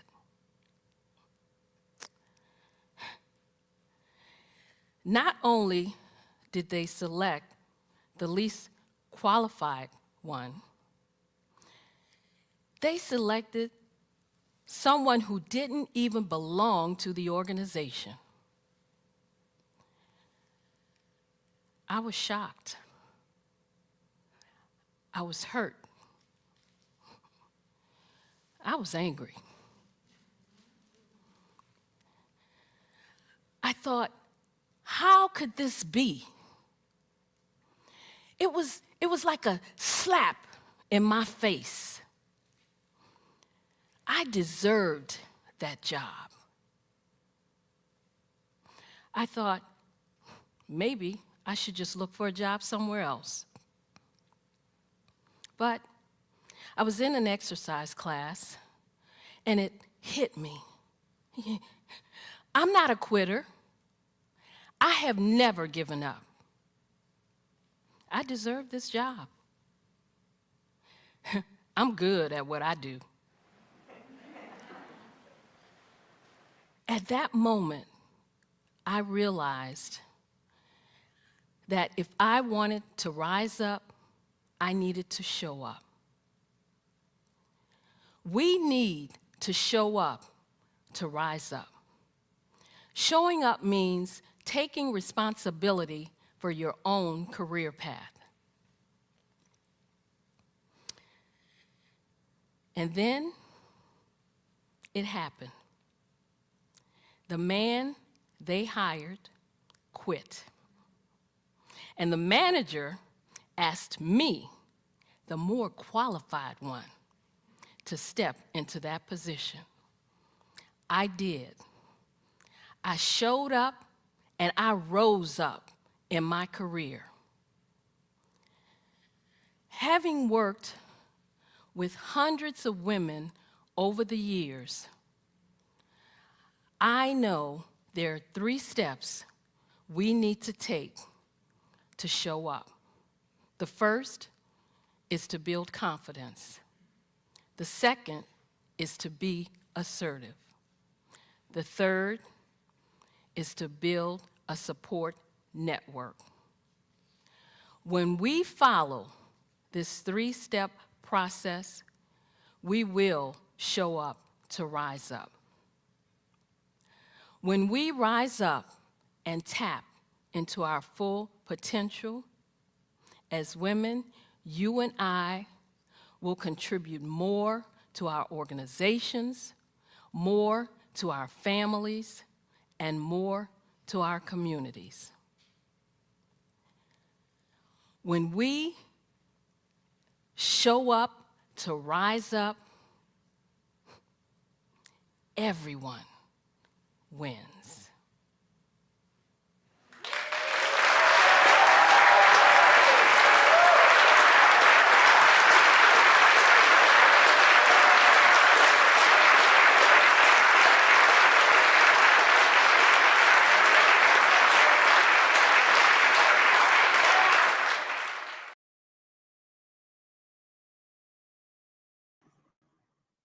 All right. Good evening, good evening, good evening.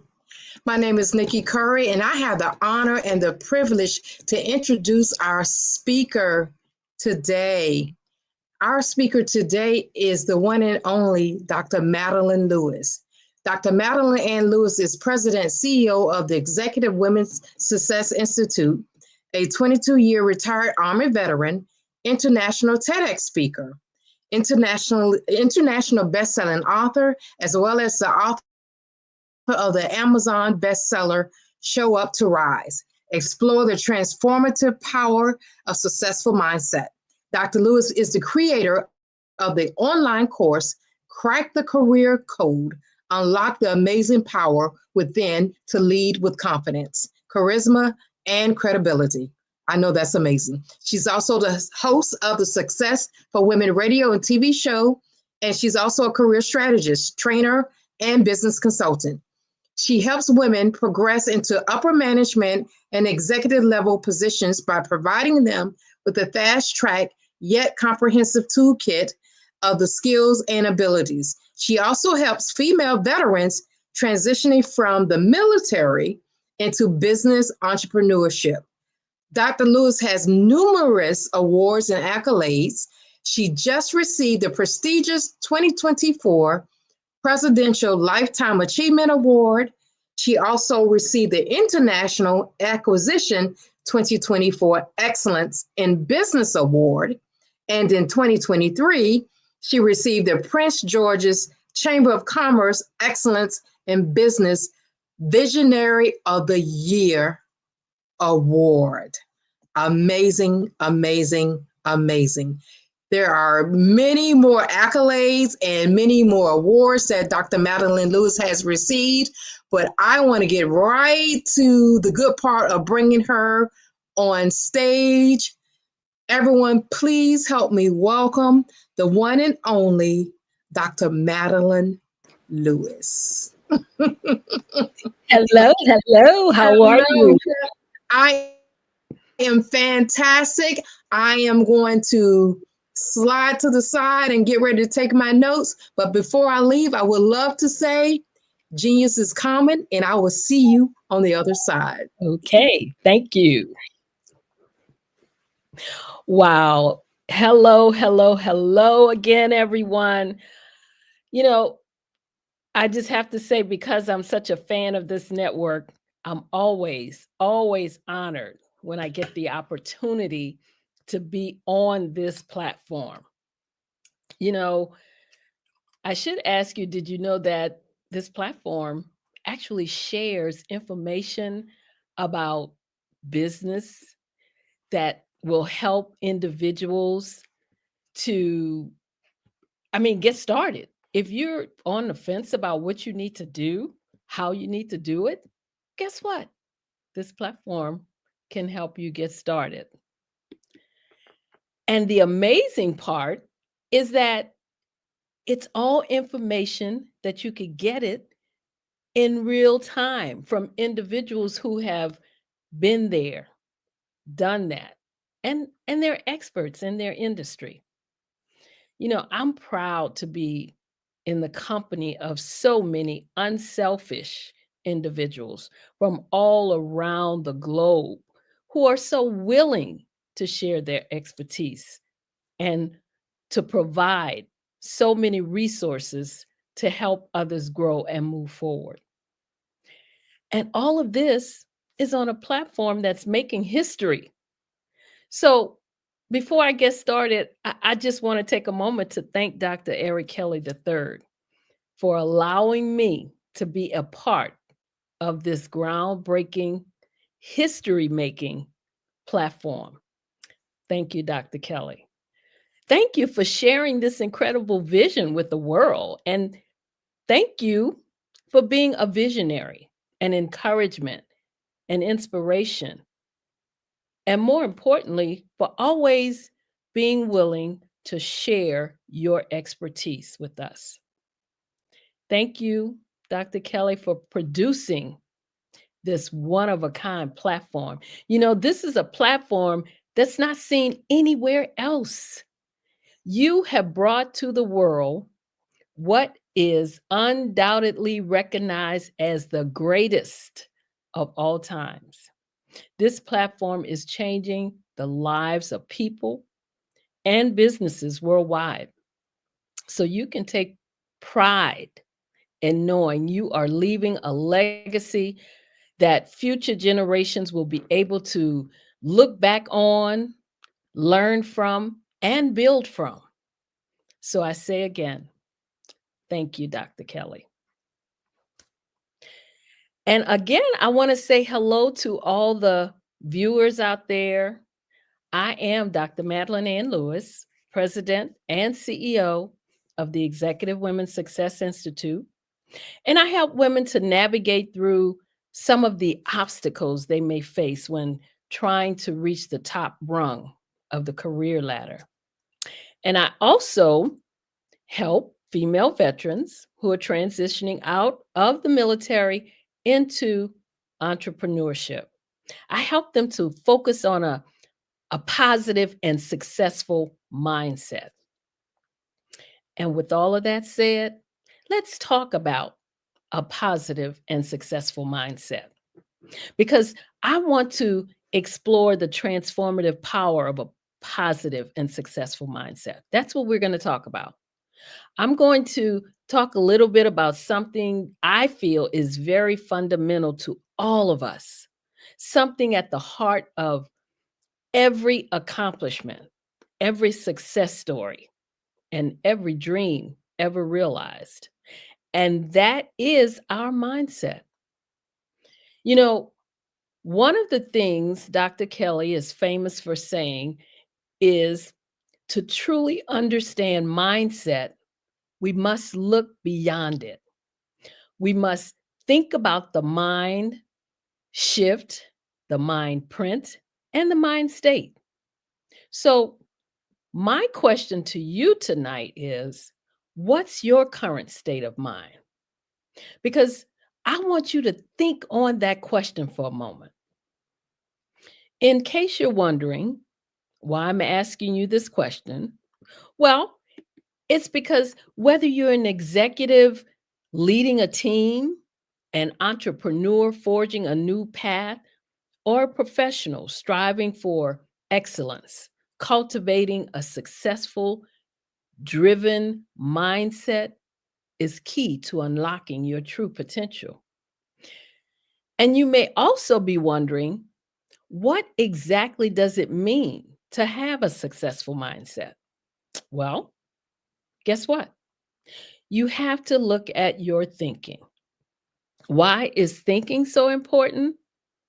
Well, let me share with you the incredible synergy between mindset and thinking.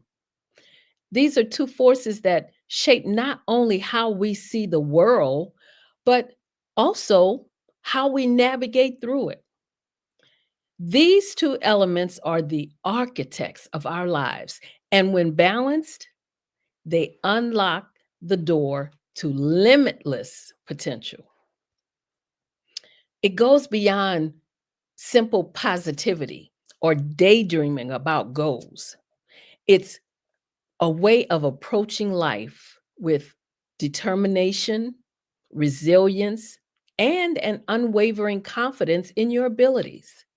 It's about viewing challenges as chances for growth and setbacks as steps towards something greater. So, why do you think thinking matters to your mindset? Well, let's begin with thinking, because thinking is the engine of the mind, the process of exploring possibilities, solving problems, and envisioning the future. Another thing Dr. Kelly once shared with us is that there are 6 things you need to know about thinking. And I just love this. And number 1 is to think. Number 2 is to sell. Number 3 is to research. Number 4, it's your attitude. Number 5 is being relentless. And the 6th thing, which is the most powerful one of all, is to listen. Every achievement begins with a thought. Our thoughts are powerful. Our thought starts in the mind. And we know, even though we may not always believe, but it is very true that as a man thinks, so is he. So remember this: when your mind changes, your behavior changes. It is through thinking that we gain clarity, challenge assumptions, and develop solutions. But thinking alone is not enough. It must be guided by your mindset. Your mindset is the compass that directs your thinking. It's your attitude, your belief system, and your inner framework. A positive mindset embraces growth, while a fixed mindset halts progress. Together, your mindset and your thinking determine the quality of life you can, will, and should lead. Because a strong mindset without deliberate thinking can become rigid, while great thinking without a healthy mindset can wander aimlessly. So, to balance the two, that's the key to success. The balance between mindset and thinking, well, let's see, picture this. Your mindset is the fertile ground, is the fertile soil, okay? And your thoughts are the seeds. So, if the soil is rich and prepared, then the seeds of your thoughts, they'll flourish. However, without proper care, without a growth-oriented mindset, those seeds may wither. Balancing the two means ensuring your mindset remains open and optimistic, while your thinking remains disciplined and purposeful. When challenges arise, a resilient mindset says, I can learn from this, while strategic thinking asks, how can I solve this? And this is where this platform can give you the inspiration to take action. Because when we strike a balance, we achieve the extraordinary. You know, when you look at this platform as a seasoned business owner, or even as a business owner just starting out, you should be thinking, how can I network with the speakers on this platform? So I want you to ask yourself this: what can I achieve if I harness my mindset and thinking in perfect harmony? Well, could you create a new innovation? Maybe rebuild a billion-dollar corporation, or even inspire a community? And the answer is absolutely. Yes, you can. All it takes is focused thinking along with a positive mindset. But let me be clear here. Achieving this balance is not an overnight success story. It's a journey. There will be setbacks that test your mindset and moments of doubt that challenge your thinking. So you have to embrace those moments as opportunities to grow stronger. And keep in mind, while most are dreaming of success, winners wake up and work hard to achieve it. So here's what I want you to do. I want you to start each day by asking yourself, what kind of mindset do I want to carry today? And how can I direct my thinking to align with my goals? These small but deliberate actions could be the building blocks of a life lived with intention. Another core principle of a successful mindset is the power of self-belief. Whether you think you can or you think you can't, you're right. Your beliefs shape your reality. So if you truly believe in yourself and your capabilities, you're already halfway to success. So trust in your skills, your knowledge, and capacity to overcome obstacles. Believe that you're worthy of success, and the universe will align to support you.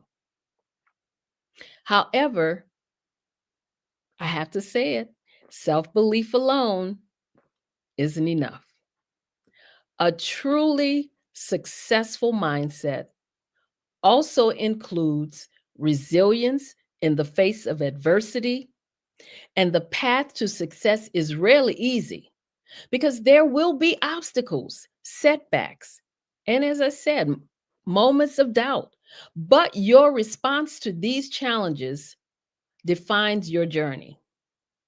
So rather than dwelling on failure or succumbing to self-doubt, you should choose to bounce back stronger. Treat setbacks as opportunities to learn, to grow, and to improve. Because remember, it's not the fall that defines you, but the courage to rise again. So keep this in mind always. If you change the way you look at things, the things you look at will change. And I believe this is at the heart of transforming our mindset and our outcomes. An essential part of cultivating a successful mindset is the courage to take risks and embrace change. Comfort zones are the resting place of dreams, but success lives beyond the familiar. Stepping into the unknown, embracing uncertainty, and adapting to change are where growth happens. So don't be afraid to challenge the status quo, to go after your passions boldly, and to give it everything you got. Remember, our time is finite. And by that, I mean time is our most precious resource. And how we spend it directly impacts our path to success. Adaptability and change is a cornerstone to success. And when we embrace change and turn challenges into opportunities for growth, we can then begin to look at where we are going and what we plan on doing. So I want you to know that every minute you spend focused on your goals is a minute invested in your future. And every minute wasted is a minute you'll never get back because it's lost forever. Did you know that success lies just outside of your comfort zone? And did you know that with a growth mindset, you're constantly evolving, building the skills needed to reach your goals? Because success isn't for those who fear failure. It's for those who see failure as a stepping stone toward improvement. So if you find yourself feeling like you want to give up, look back and see how far you've reached already. And remember, failure is the opportunity to start again, but this time with more wisdom. Successful people view every challenge as a chance to learn and to grow because they understand that setbacks are not the end, but actually it is a setup for a comeback. So learn to embrace each moment, take that step forward, and keep your eyes on the vision you're building. You have the power to create it. I mean, all it takes is the right mindset. And I'm here to tell you that greatness is within you. It's within you, and it's also within reach. But I have to ask you again, what steps are you taking to move forward? What actions are you taking to leave a legacy for the younger generation, to help shift their mindset toward positivity? What are you doing to show them a path to success? Especially those who feel there's no clear way forward because they lack positive role models. I mean, our young people need to know how to build a future for themselves, to make a living, to find direction. So, what are you doing to make a real impact in their lives and ultimately on this world? And yes, I realize I'm giving you a lot to think about, but let me be clear. Nothing comes from missed opportunities, broken promises, or a half-hearted attitude. We can't expect to inspire change in the younger generation or anyone else if we don't start by transforming our own mindset. It all begins with believing in yourself because self-belief is also the cornerstone of any meaningful transformation. And that's why it's essential to ask yourself, why am I even here? What is my purpose? Because guess what? When you know the why behind your actions, you'll find the strength to stay committed to your goals and to finish what you start. The life you lead starts with the beliefs you hold deep inside. Embracing your own worthiness, truly believing that you deserve the successes you envision, that's the foundation of every step forward. And always remember, change starts within. You are what you think. When you truly believe in the vision you have for your future, that belief will fuel everything else. You have what it takes to do whatever you set your mind to do. Now, maybe you won't follow the exact path of the leaders and the speakers you've heard from this week. I mean, you may not do things exactly as they did or on the same timeline, but you can still achieve your goals if you believe in yourself, if you hold on to your vision. This network and everyone here can support you because this community can open doors, guide you toward new opportunities, and offer insights that can change your life. Understand this: the journey to success is rarely a straight, smooth path. It's full of twists, turns, and moments that will test your resilience. It's about pushing forward when others might stop, persevering when the road gets tough, and standing firm, even when others say you can't make it. And when you feel the urge to quit before even getting started, remember this: quitting may offer momentary relief, but it also will steal from you the chance to discover the depths of your potential. It's in those difficult moments when you're tempted to give up that you learn who you truly are.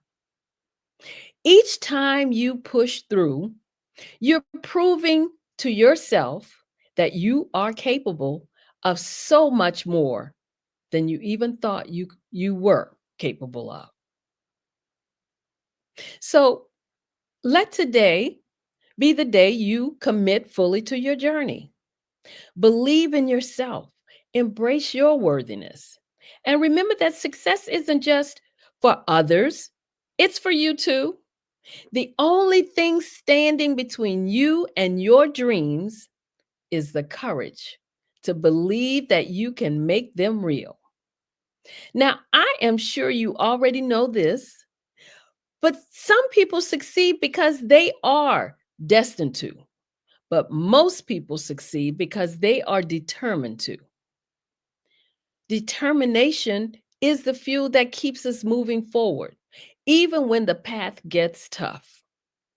Think about what you're passionate about, the values that guide you, and the skills that make you come alive. Consider how powerful it would be to share these gifts with the world, to inspire others by stepping fully into what makes you unique. And then I want you to remember, you don't have to take this journey alone, because this platform is here as a foundation, a support network, and a resource for you to draw from.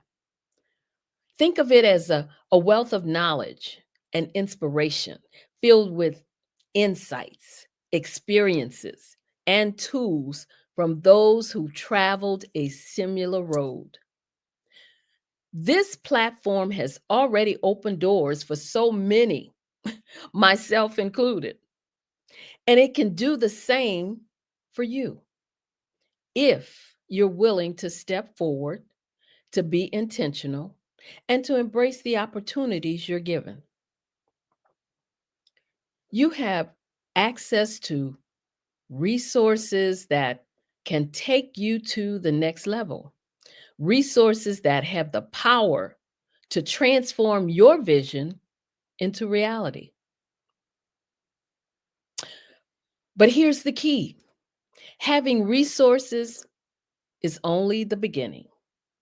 True growth happens when you put them into action, when you implement the lessons you've learned, and make the choice each day to move closer to your goals. So again, I say, ask yourself, are you ready to fully commit to this journey? Are you ready to embrace your own potential, not just in thought, but in action? Success doesn't come to those who wait for it.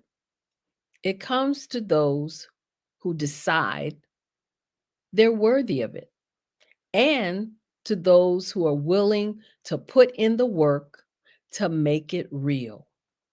So use the resources at your fingertips. Lean into the support of this community and let your determination be the spark that ignites your path to success.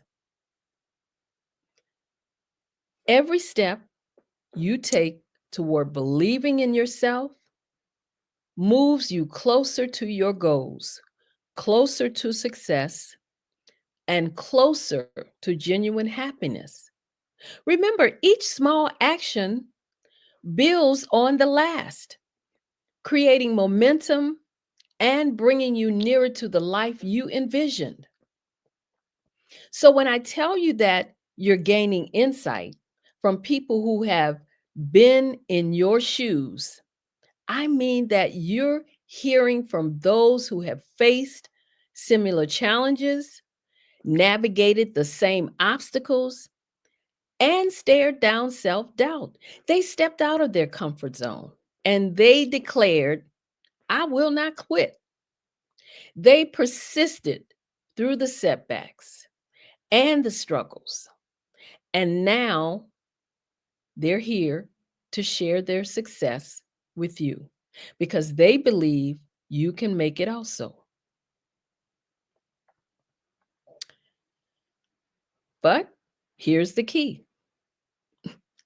Don't be the one, or don't be one of those people who tries out what they've learned, but quickly loses motivation when progress feels slow. They don't see it fast enough. Don't be that person who thinks it's just not happening fast enough for me, or who gives up at the first sign of hard work. I mean, you want it, but you don't want to do the work for it. True progress rarely happens overnight, and meaningful results take time, effort, and consistency. If you give in to impatience or walk away when things get tough, you're only robbing yourself of the success that could be yours if you just keep going. Success isn't reserved for a select few. It's available to anyone willing to roll up their sleeves and to do the work. So keep in mind, the only thing standing between you and your dreams is the level of effort you're willing to put in. Because each setback is just a stepping stone, each challenge an opportunity to prove your resilience.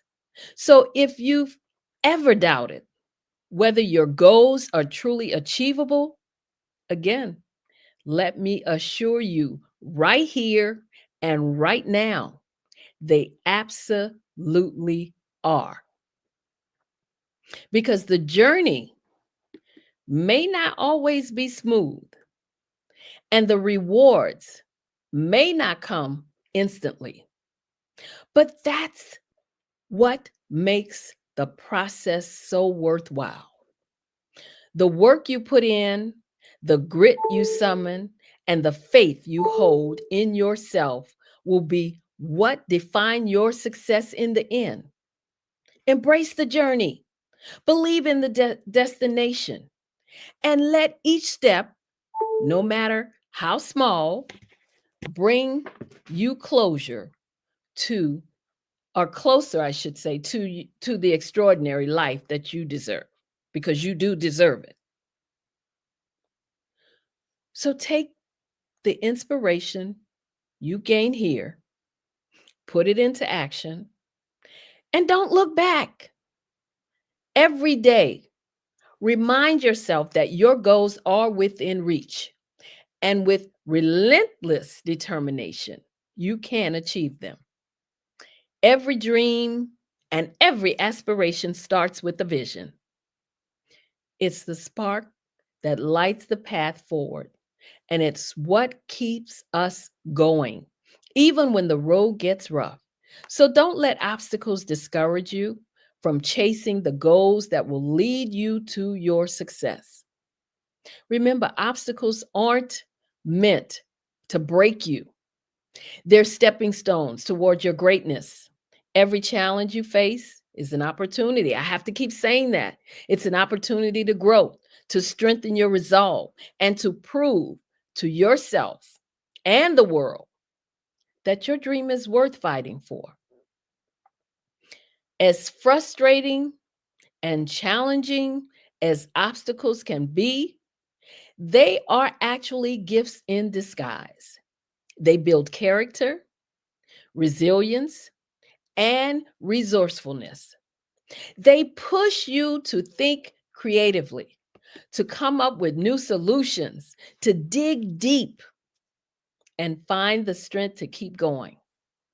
They stretch your mind, grow your belief in yourself, and test your commitment to your vision. In every obstacle is like a test. And like any test, it's there for you to pass, for you to learn from, and then to move on to the next. Each one is a step on the journey to your dreams. Success, as we all know, can be daunting. It requires change, which is uncomfortable. It brings new responsibilities and challenges, which can be intimidating. But don't let the fear of success or even the fear of what success demands hold you back. Success might feel overwhelming because it often requires you to step into a bigger version of yourself. It calls for growth, confidence, and readiness to handle new challenges.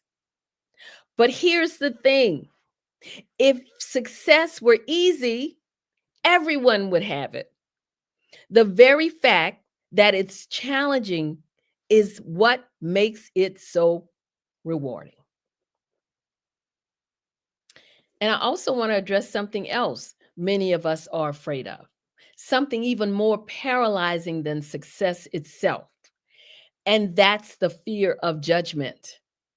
The fear of what others might think can be one of the biggest barriers to achieving our dreams, because we hold ourselves back because we're worried about making mistakes, or even worse, being embarrassed.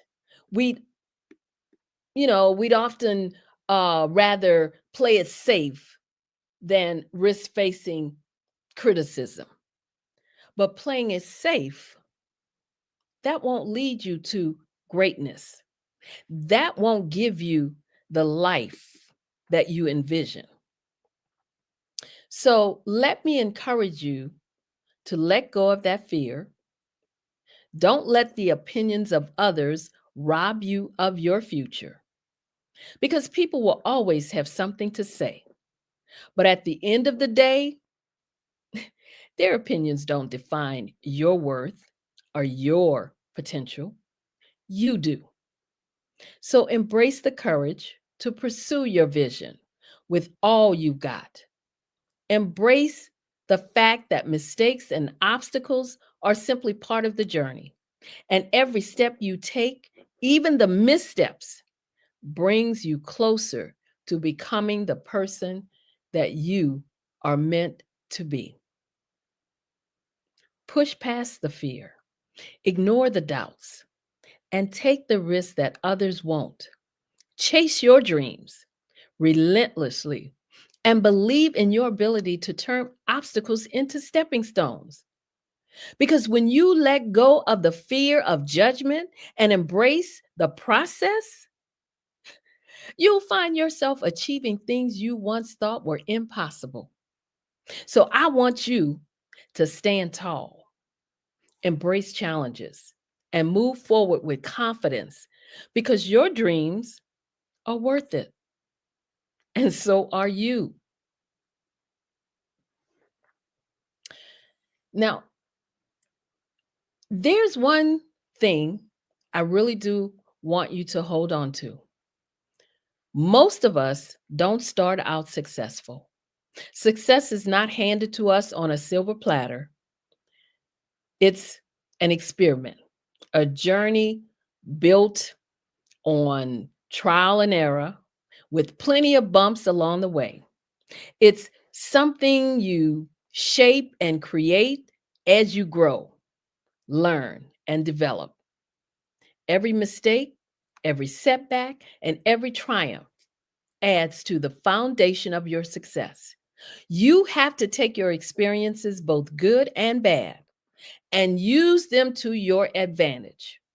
Because if you do that, if you embrace the lessons that come from every stumble and every victory, you will reach levels of success you never thought possible. Imagine looking back 5 or 10 years from now. Do you want to look back with pride, knowing you gave your all, or with regret, wishing you had taken the chance to pursue your dreams? I promise you, the pain of regret is far greater and lasts much longer than the temporary discomfort of stepping out of your comfort zone. Stepping out, taking risks, and learning from each step forward and backward is the only way to reach your fullest potential. This week, you heard from individuals who have walked this path. They've given you practical advice, shared their own hard-earned wisdom, and provided you with resources, tools you may not even have known existed. They've shown you a roadmap, poured their passion and experiences into you, and shared a vision of what's possible. Now it's up to you because they've given you the keys. All you have to do is take action, commit, and implement the strategies they've shared. Just keep moving forward and let the process transform you. So I urge you, as you leave, remember this: you are the master of your mindset and the author of your thoughts. By balancing the two, you hold the power to shape not only your life, but the world around you. Because your mindset fuels your dreams and your thinking makes them real. So dream boldly, think critically, and live courageously, because the world needs your ideas, your determination, and yes, your unique voice. I know that I'm probably running out of time now, and I just love giving you all these things to just hopefully keep you moving, keep you going forward, keep you thinking positive. So I'm going to end right here and just say, I am Dr. Madeline Ann Lewis. And if you'd like to reach out to me, you can email me at info@exwsi.com or go to my website, www.exwsi.com. And also make sure that you get my book, my new book, Show Up to Rise Up, Explore the Transformative Power of a Successful Mindset. It's on Amazon. So to purchase the book, just go on Amazon, put my name in the search box, Dr. Madeline Ann Lewis, and it will come up. And hopefully it'll give you some great tips and nuggets about keeping that successful mindset that I know that all of you are capable of having. I want to thank Dr. Kelly again for having me on the platform. Thank the beautiful Miss Nikki Curry for introducing me. It has been a pleasure to be here tonight. Awesome, awesome, awesome. I have like 2 to 3 pages of notes here. I'm just taking down all the nuggets here. And you know, it would not be the Black Business Network if we didn't dig just a little bit further into this topic tonight. You know, I got to do it, Dr. Madeline. Can I have 2 minutes, please? Can I have a couple of minutes? Please. Absolutely. I just want to ask you some. You're talking about the mindset. You're talking about self-help, personal development, leadership. You tapped on all of that, which are very important topics, very important topics. And let me get my little notes here. I had a question for you as you were talking. Okay. I want to know, how do you how do you, as Dr. Madeline and Lewis, how do you overcome setbacks? If you don't mind getting a little personal with us, giving us your little framework and your structure, what do you do? Because, you know, we all have our little systems and. Oh, yeah. Definitely. Can you share with us? Well, the one thing that I don't do is be around negative people with the negative attitude. And I always try to surround myself with people who are positive, who are like-minded. I mean, why do you think that I hang around Dr. Kelly? Because, you know, he's always thinking, he's always coming up with these great ideas. He's always pushing me as a person, as a business person, to do better, to look at other avenues. So when it comes to setbacks, as you asked me the question, how do I overcome the setbacks? I do that by just making sure that as I tell people, yeah, there are going to be times when you're going to run into an obstacle. And this is why I work with a lot of women in their careers, because I try to get them to not face so many obstacles, because I know what I faced when I was in the workplace and then, trying to progress up my career. So it's like, yeah, you're going to run into roadblocks. There's going to be obstacles. There's going to be challenges, but you have to learn to look at those, as I keep saying over and over, as opportunities for growth. And that's what I do. I mean, I'm not perfect. I'm like everybody else. Things happen. I may try something and it doesn't work out exactly the way I want it to work out, but I look at it as a learning, opportunity, as an opportunity to grow, as an opportunity to say, okay, well, it didn't work like this, but maybe now I can try it a different way. Or maybe I could get with someone who has done something similar and they could give me some tips. So that's how I stay away from those setbacks. I don't focus on failure. It's never, oh, this didn't work, it failed, so I can't try this again. No, that's not the way I look at it. I look at it, oh, it didn't work this time, but now I know I have to do it a different way. So for me, that's what I do. I just keep pushing forward and not letting things take me back, because that's not how you're going to get to where you're trying to go if you're always going back.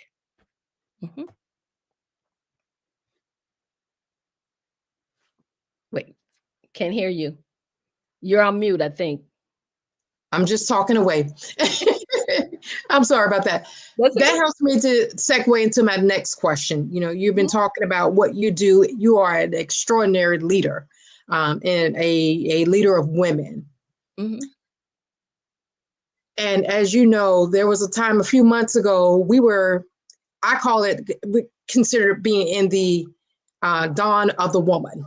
The dawn of a woman. A few months ago, we don't have to date ourselves, but you know what I'm talking about. Yeah. And as leaders, women leaders, our job is a little bit different than the rest. Women of color, our presence can be intimidating, either embraced or exactly. Yeah. So my question is, as women leaders, what is that one mindset shift that women leaders should embrace right now? If we're going into a new season, call it a season of preparation. And if we were still looking at how we're stepping up now. I will say that. Women of color, we're stepping out. We're embracing, we're owning our space. We're making our presence known. But what is that one mindset shift that women leaders really need to consider embracing right now? Especially with all the stuff that's going on. But I'm gonna let you answer. I think the one thing that women leaders have to embrace is to make sure that you don't let anyone second guess you or make you feel that you don't have the qualifications that you have. I mean, we've seen this. We've seen a qualified person being challenged on their skills. That's my point. You have to make sure that when you enter that room, you let them know that you know, that you know, that you know. Right. And they're not going to take that from you because That's you right. know, you know. And Right. so that's what the female leaders have to do. Because they're going to be challenged. I don't care what their credentials are, what their background is, they're going to be challenged. And you just have to make sure that when you step out there, you're stepping out, like I said, with that confidence, with that assertiveness, but more importantly, never ever letting them make you doubt yourself and your credentials, your capabilities, and you know, your skills, the things that you know that you can do. Always own it. And that's why I like my phrase of show up to rise up, because when you show up, you will rise up. And the thing about that is when you show up in that room, you're showing up as a force. Because like I said, women are the greatest resource on this planet. Right. So when we show up anywhere, that's a resource that needs to be tapped into. And then women just have to believe that that's the way they are when they show up anywhere. Right. You know, that's a great response. That's exactly what I was thinking. I get to have conversations with some very powerful women. They don't even understand their power. I call them my underestimated movers and shakers, right? They're my underdogs of the world, but we're going to keep on fighting. My thing is that sometimes as women, we allow others to diminish our contributions. Oh, that's the word, that part. Yes. They diminish our contributions. And as leaders, they go into that second guessing, please. And you were talking about that tonight. You were talking about that self-belief, but sometimes self-belief is not enough. Right. It's not enough. So how do we maneuver that? How do we, as humans, it's impossible to always just stay positive or to stay on, even though we try. How do we, I don't know what the word is. How do we, when someone is trying to diminish our power or diminish our contribution, how do we pivot with that? How do we control it? Or, well, I think I get where you're going and what, you know, the question you're asking here. I think as women, we don't necessarily have to pivot. We just have to stand strong, stand tall. And as I said, stand in our power. Like you said, we have that power. Stand in your power and don't let that, you know, remark, don't let that comment, don't let that challenge diminish you. I have seen powerful women let one word take them out. Take them out. I can't for the I'm sitting there and I'm thinking, what just happened? You know, and so I think that you just have to keep, and I know it's not always easy. It's not always easy, but you have to remember again that you do have that power, and you just have to learn to stand strong in it no matter what, and not go, I guess, go down to their level and don't let them take you off of your level where you are. And that's, you just have to remember to do that. You have to stand strong in your power. And as I said, the belief in yourself, yes, you believe in yourself, it's not enough. You have to know that you have to also believe that you have that power when you enter that room. I mean, just by the mere fact that you enter a room, like I said, and you're qualified, you have the credentials, when you and it's something, and I'll go back to something that I heard President Obama said. He said, sometimes you will be sitting in a room and somebody will say something and you all of a sudden you get that doubt in your head. He said, but the person that said it, guess what? They don't have anything going on. Nope. They're not what you think they are. Right. So why are you letting them take you down, diminish you? so as in women, we have to remember that. Look at the source. Look at Right. who's challenging. Look at who's making the remark. That's right. Even though Consider the source. Yeah, he said even though they're sitting there with the expensive suits on or anything, they don't have anything going on. Nope. So just remember that it's not always what it seems, and just remember who you are. As Right. long as you're sitting in your truth and in your power, then you can, like I said, we're not here to shrink. We're here to shine. Okay. Right. That's it. What we have to do. That's it. I'm almost done. We're getting ready to take it home. But this is a hot topic right now. This is a hot topic. It's been a hot topic for a long time. I don't want to say it's trending, but it is. It's trending. And that's that old phrase or concept of imposter syndrome. Now, I had an interesting discussion with a leader. She's a global leader, amazing woman. And we were talking about, there were different women in the room of all levels, status, backgrounds, and all of that. Right. And everyone was saying how they have experienced imposter syndrome and what it has done to them. Of course, they didn't stay in it, but they have experienced it. So they were not afraid to say it. This particular global leader stepped up and said, I've never experienced imposter syndrome. I've never been worried about what somebody said about me. No one can make me feel bad or low or different. Maybe it's the way I was raised.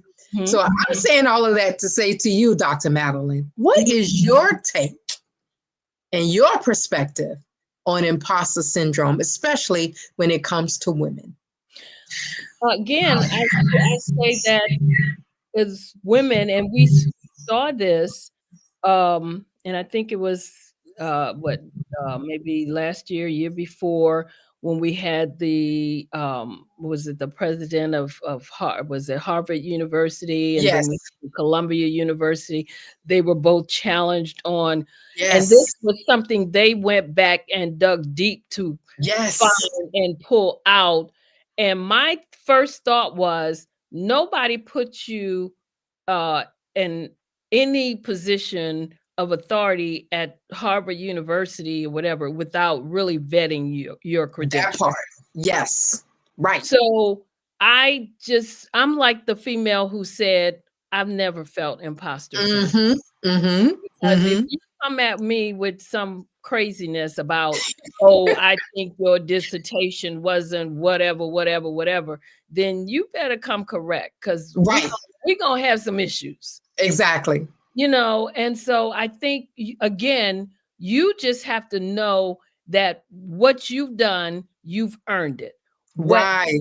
Everything that you got, because for us as females, as Black females, we always have to be 5 steps ahead. Right. We always have to do more to achieve the same. Right. Exactly. So that's why I say I've never felt imposter syndrome. I'm with that. Okay. And I'm not going to let anybody come at me and make me feel that I have. So if you question my credentials, you best have something to show that something in there is not right. Because I know what I've done. Right. Stand on everything that's on paper, in my background, what have you. I can stand on that. So I don't. The receipts are there. The receipts are there. That's right. And so that's what I would say to women. Don't. I often say, when I talk about one time when I was going to apply for a position, and the position I was applying for, I went to a female that was working in the organization. I told her what I was trying to do. And she said, you know what? She said, when you put in that application, she said, make it seem like you can walk on water. She said, because your purpose is to get to the interview, and that's where you sell yourself. Now, here's the thing. She wasn't telling me to put anything that wasn't true in there.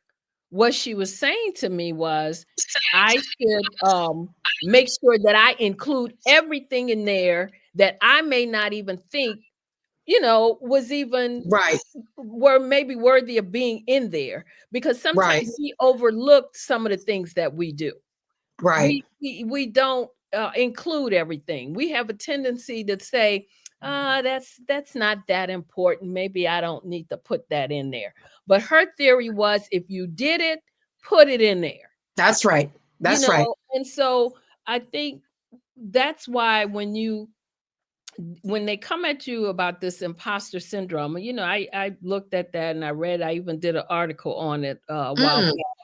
And I just feel like with something like that, you just make sure that you know that you're correct. Right.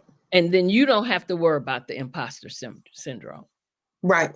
Now, I don't want to invite, you know how we say, and play the devil's advocate. I don't like for the devil to be in the room, but but what about those people? It's easier said than done not to have imposter syndrome. Okay, we get it. But what about those that I guess I'm asking, is this a part of the mental wellness piece? Being whole. As leaders, we got a lot on our plates. We have a lot on our plates. Yeah. Is this a part of taking care of your mental being or your mental wellness or your well-being? You mean understanding that you don't have to succumb to this? Yes. Yeah, I would say so, because again, it comes with the mindset and with the thinking and how you feel about yourself, the confidence that you have in yourself. I mean, that is always going to play a factor, because if there is that one little element that if you say to me, well, I know you have a doctorate degree, but I just don't really think that it's all that. Some people will, there are some who will then get like, oh, start second guessing what they have. Right. Like I said, go with the what ifs. Well, what if nothing? Right. If you worked for it, you earned it, you did what you were supposed to do, then like I said, other people's opinions do not define you. And you just have to remember those things, but it's all about how you feel about yourself, how you, again, like you said, take care of your mental state, but you always wanting to stay in that positive, successful mindset.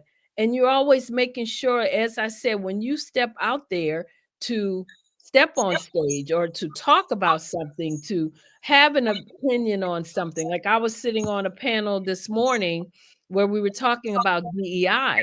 And, those are things when you know that you're going to be talking about facts or discussing these things, you make sure that you have your, all your eggs in the basket. Okay. Yeah, that DEI piece, that's a whole nother talk show there. And that one day we're gonna dive into that, because that's relevant right now. It's very relevant. And I'm telling you, we better know what we're saying. We better know what we're doing, because it's real. Yeah. It's real. It's real.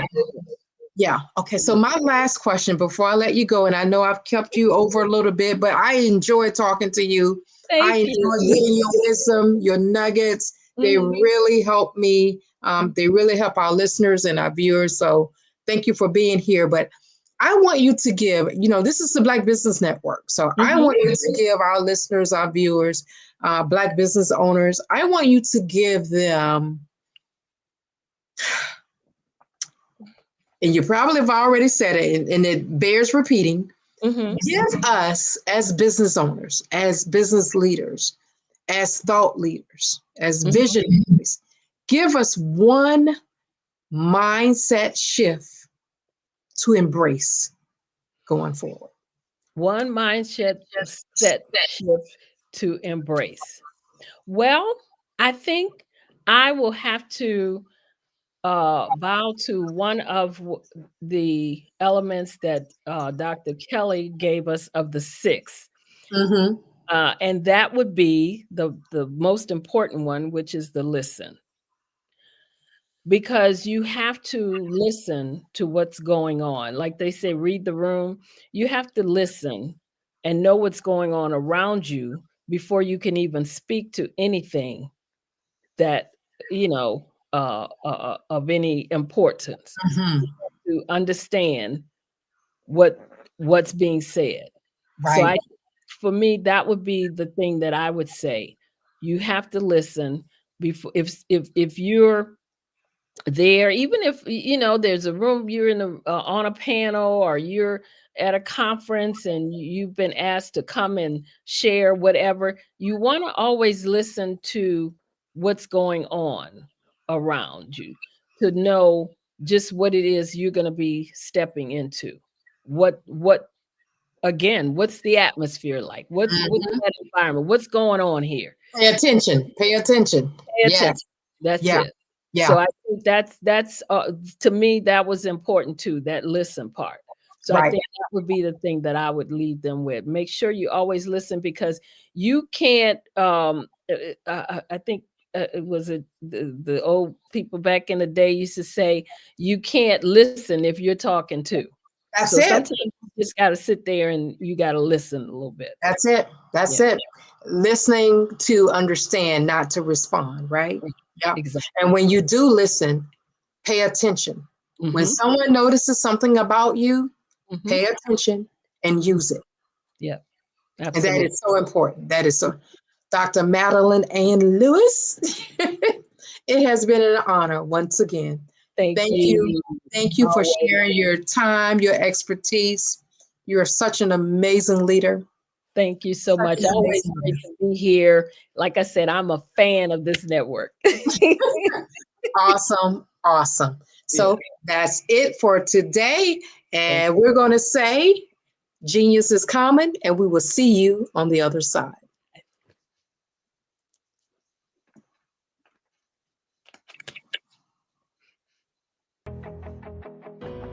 I am Black Business. From the moment I wake until the time I sleep, I am Black Business. I am Black Business. Are you Black Business? I am Black Business. Do you support Black businesses? I support Black Business because I am Black Business. Black Business Expo, one of the largest business showcases in the history of Black business in the world. Sign up today at www.blackbusinessexpousa.com or call 919-308-9090. I am Black Business.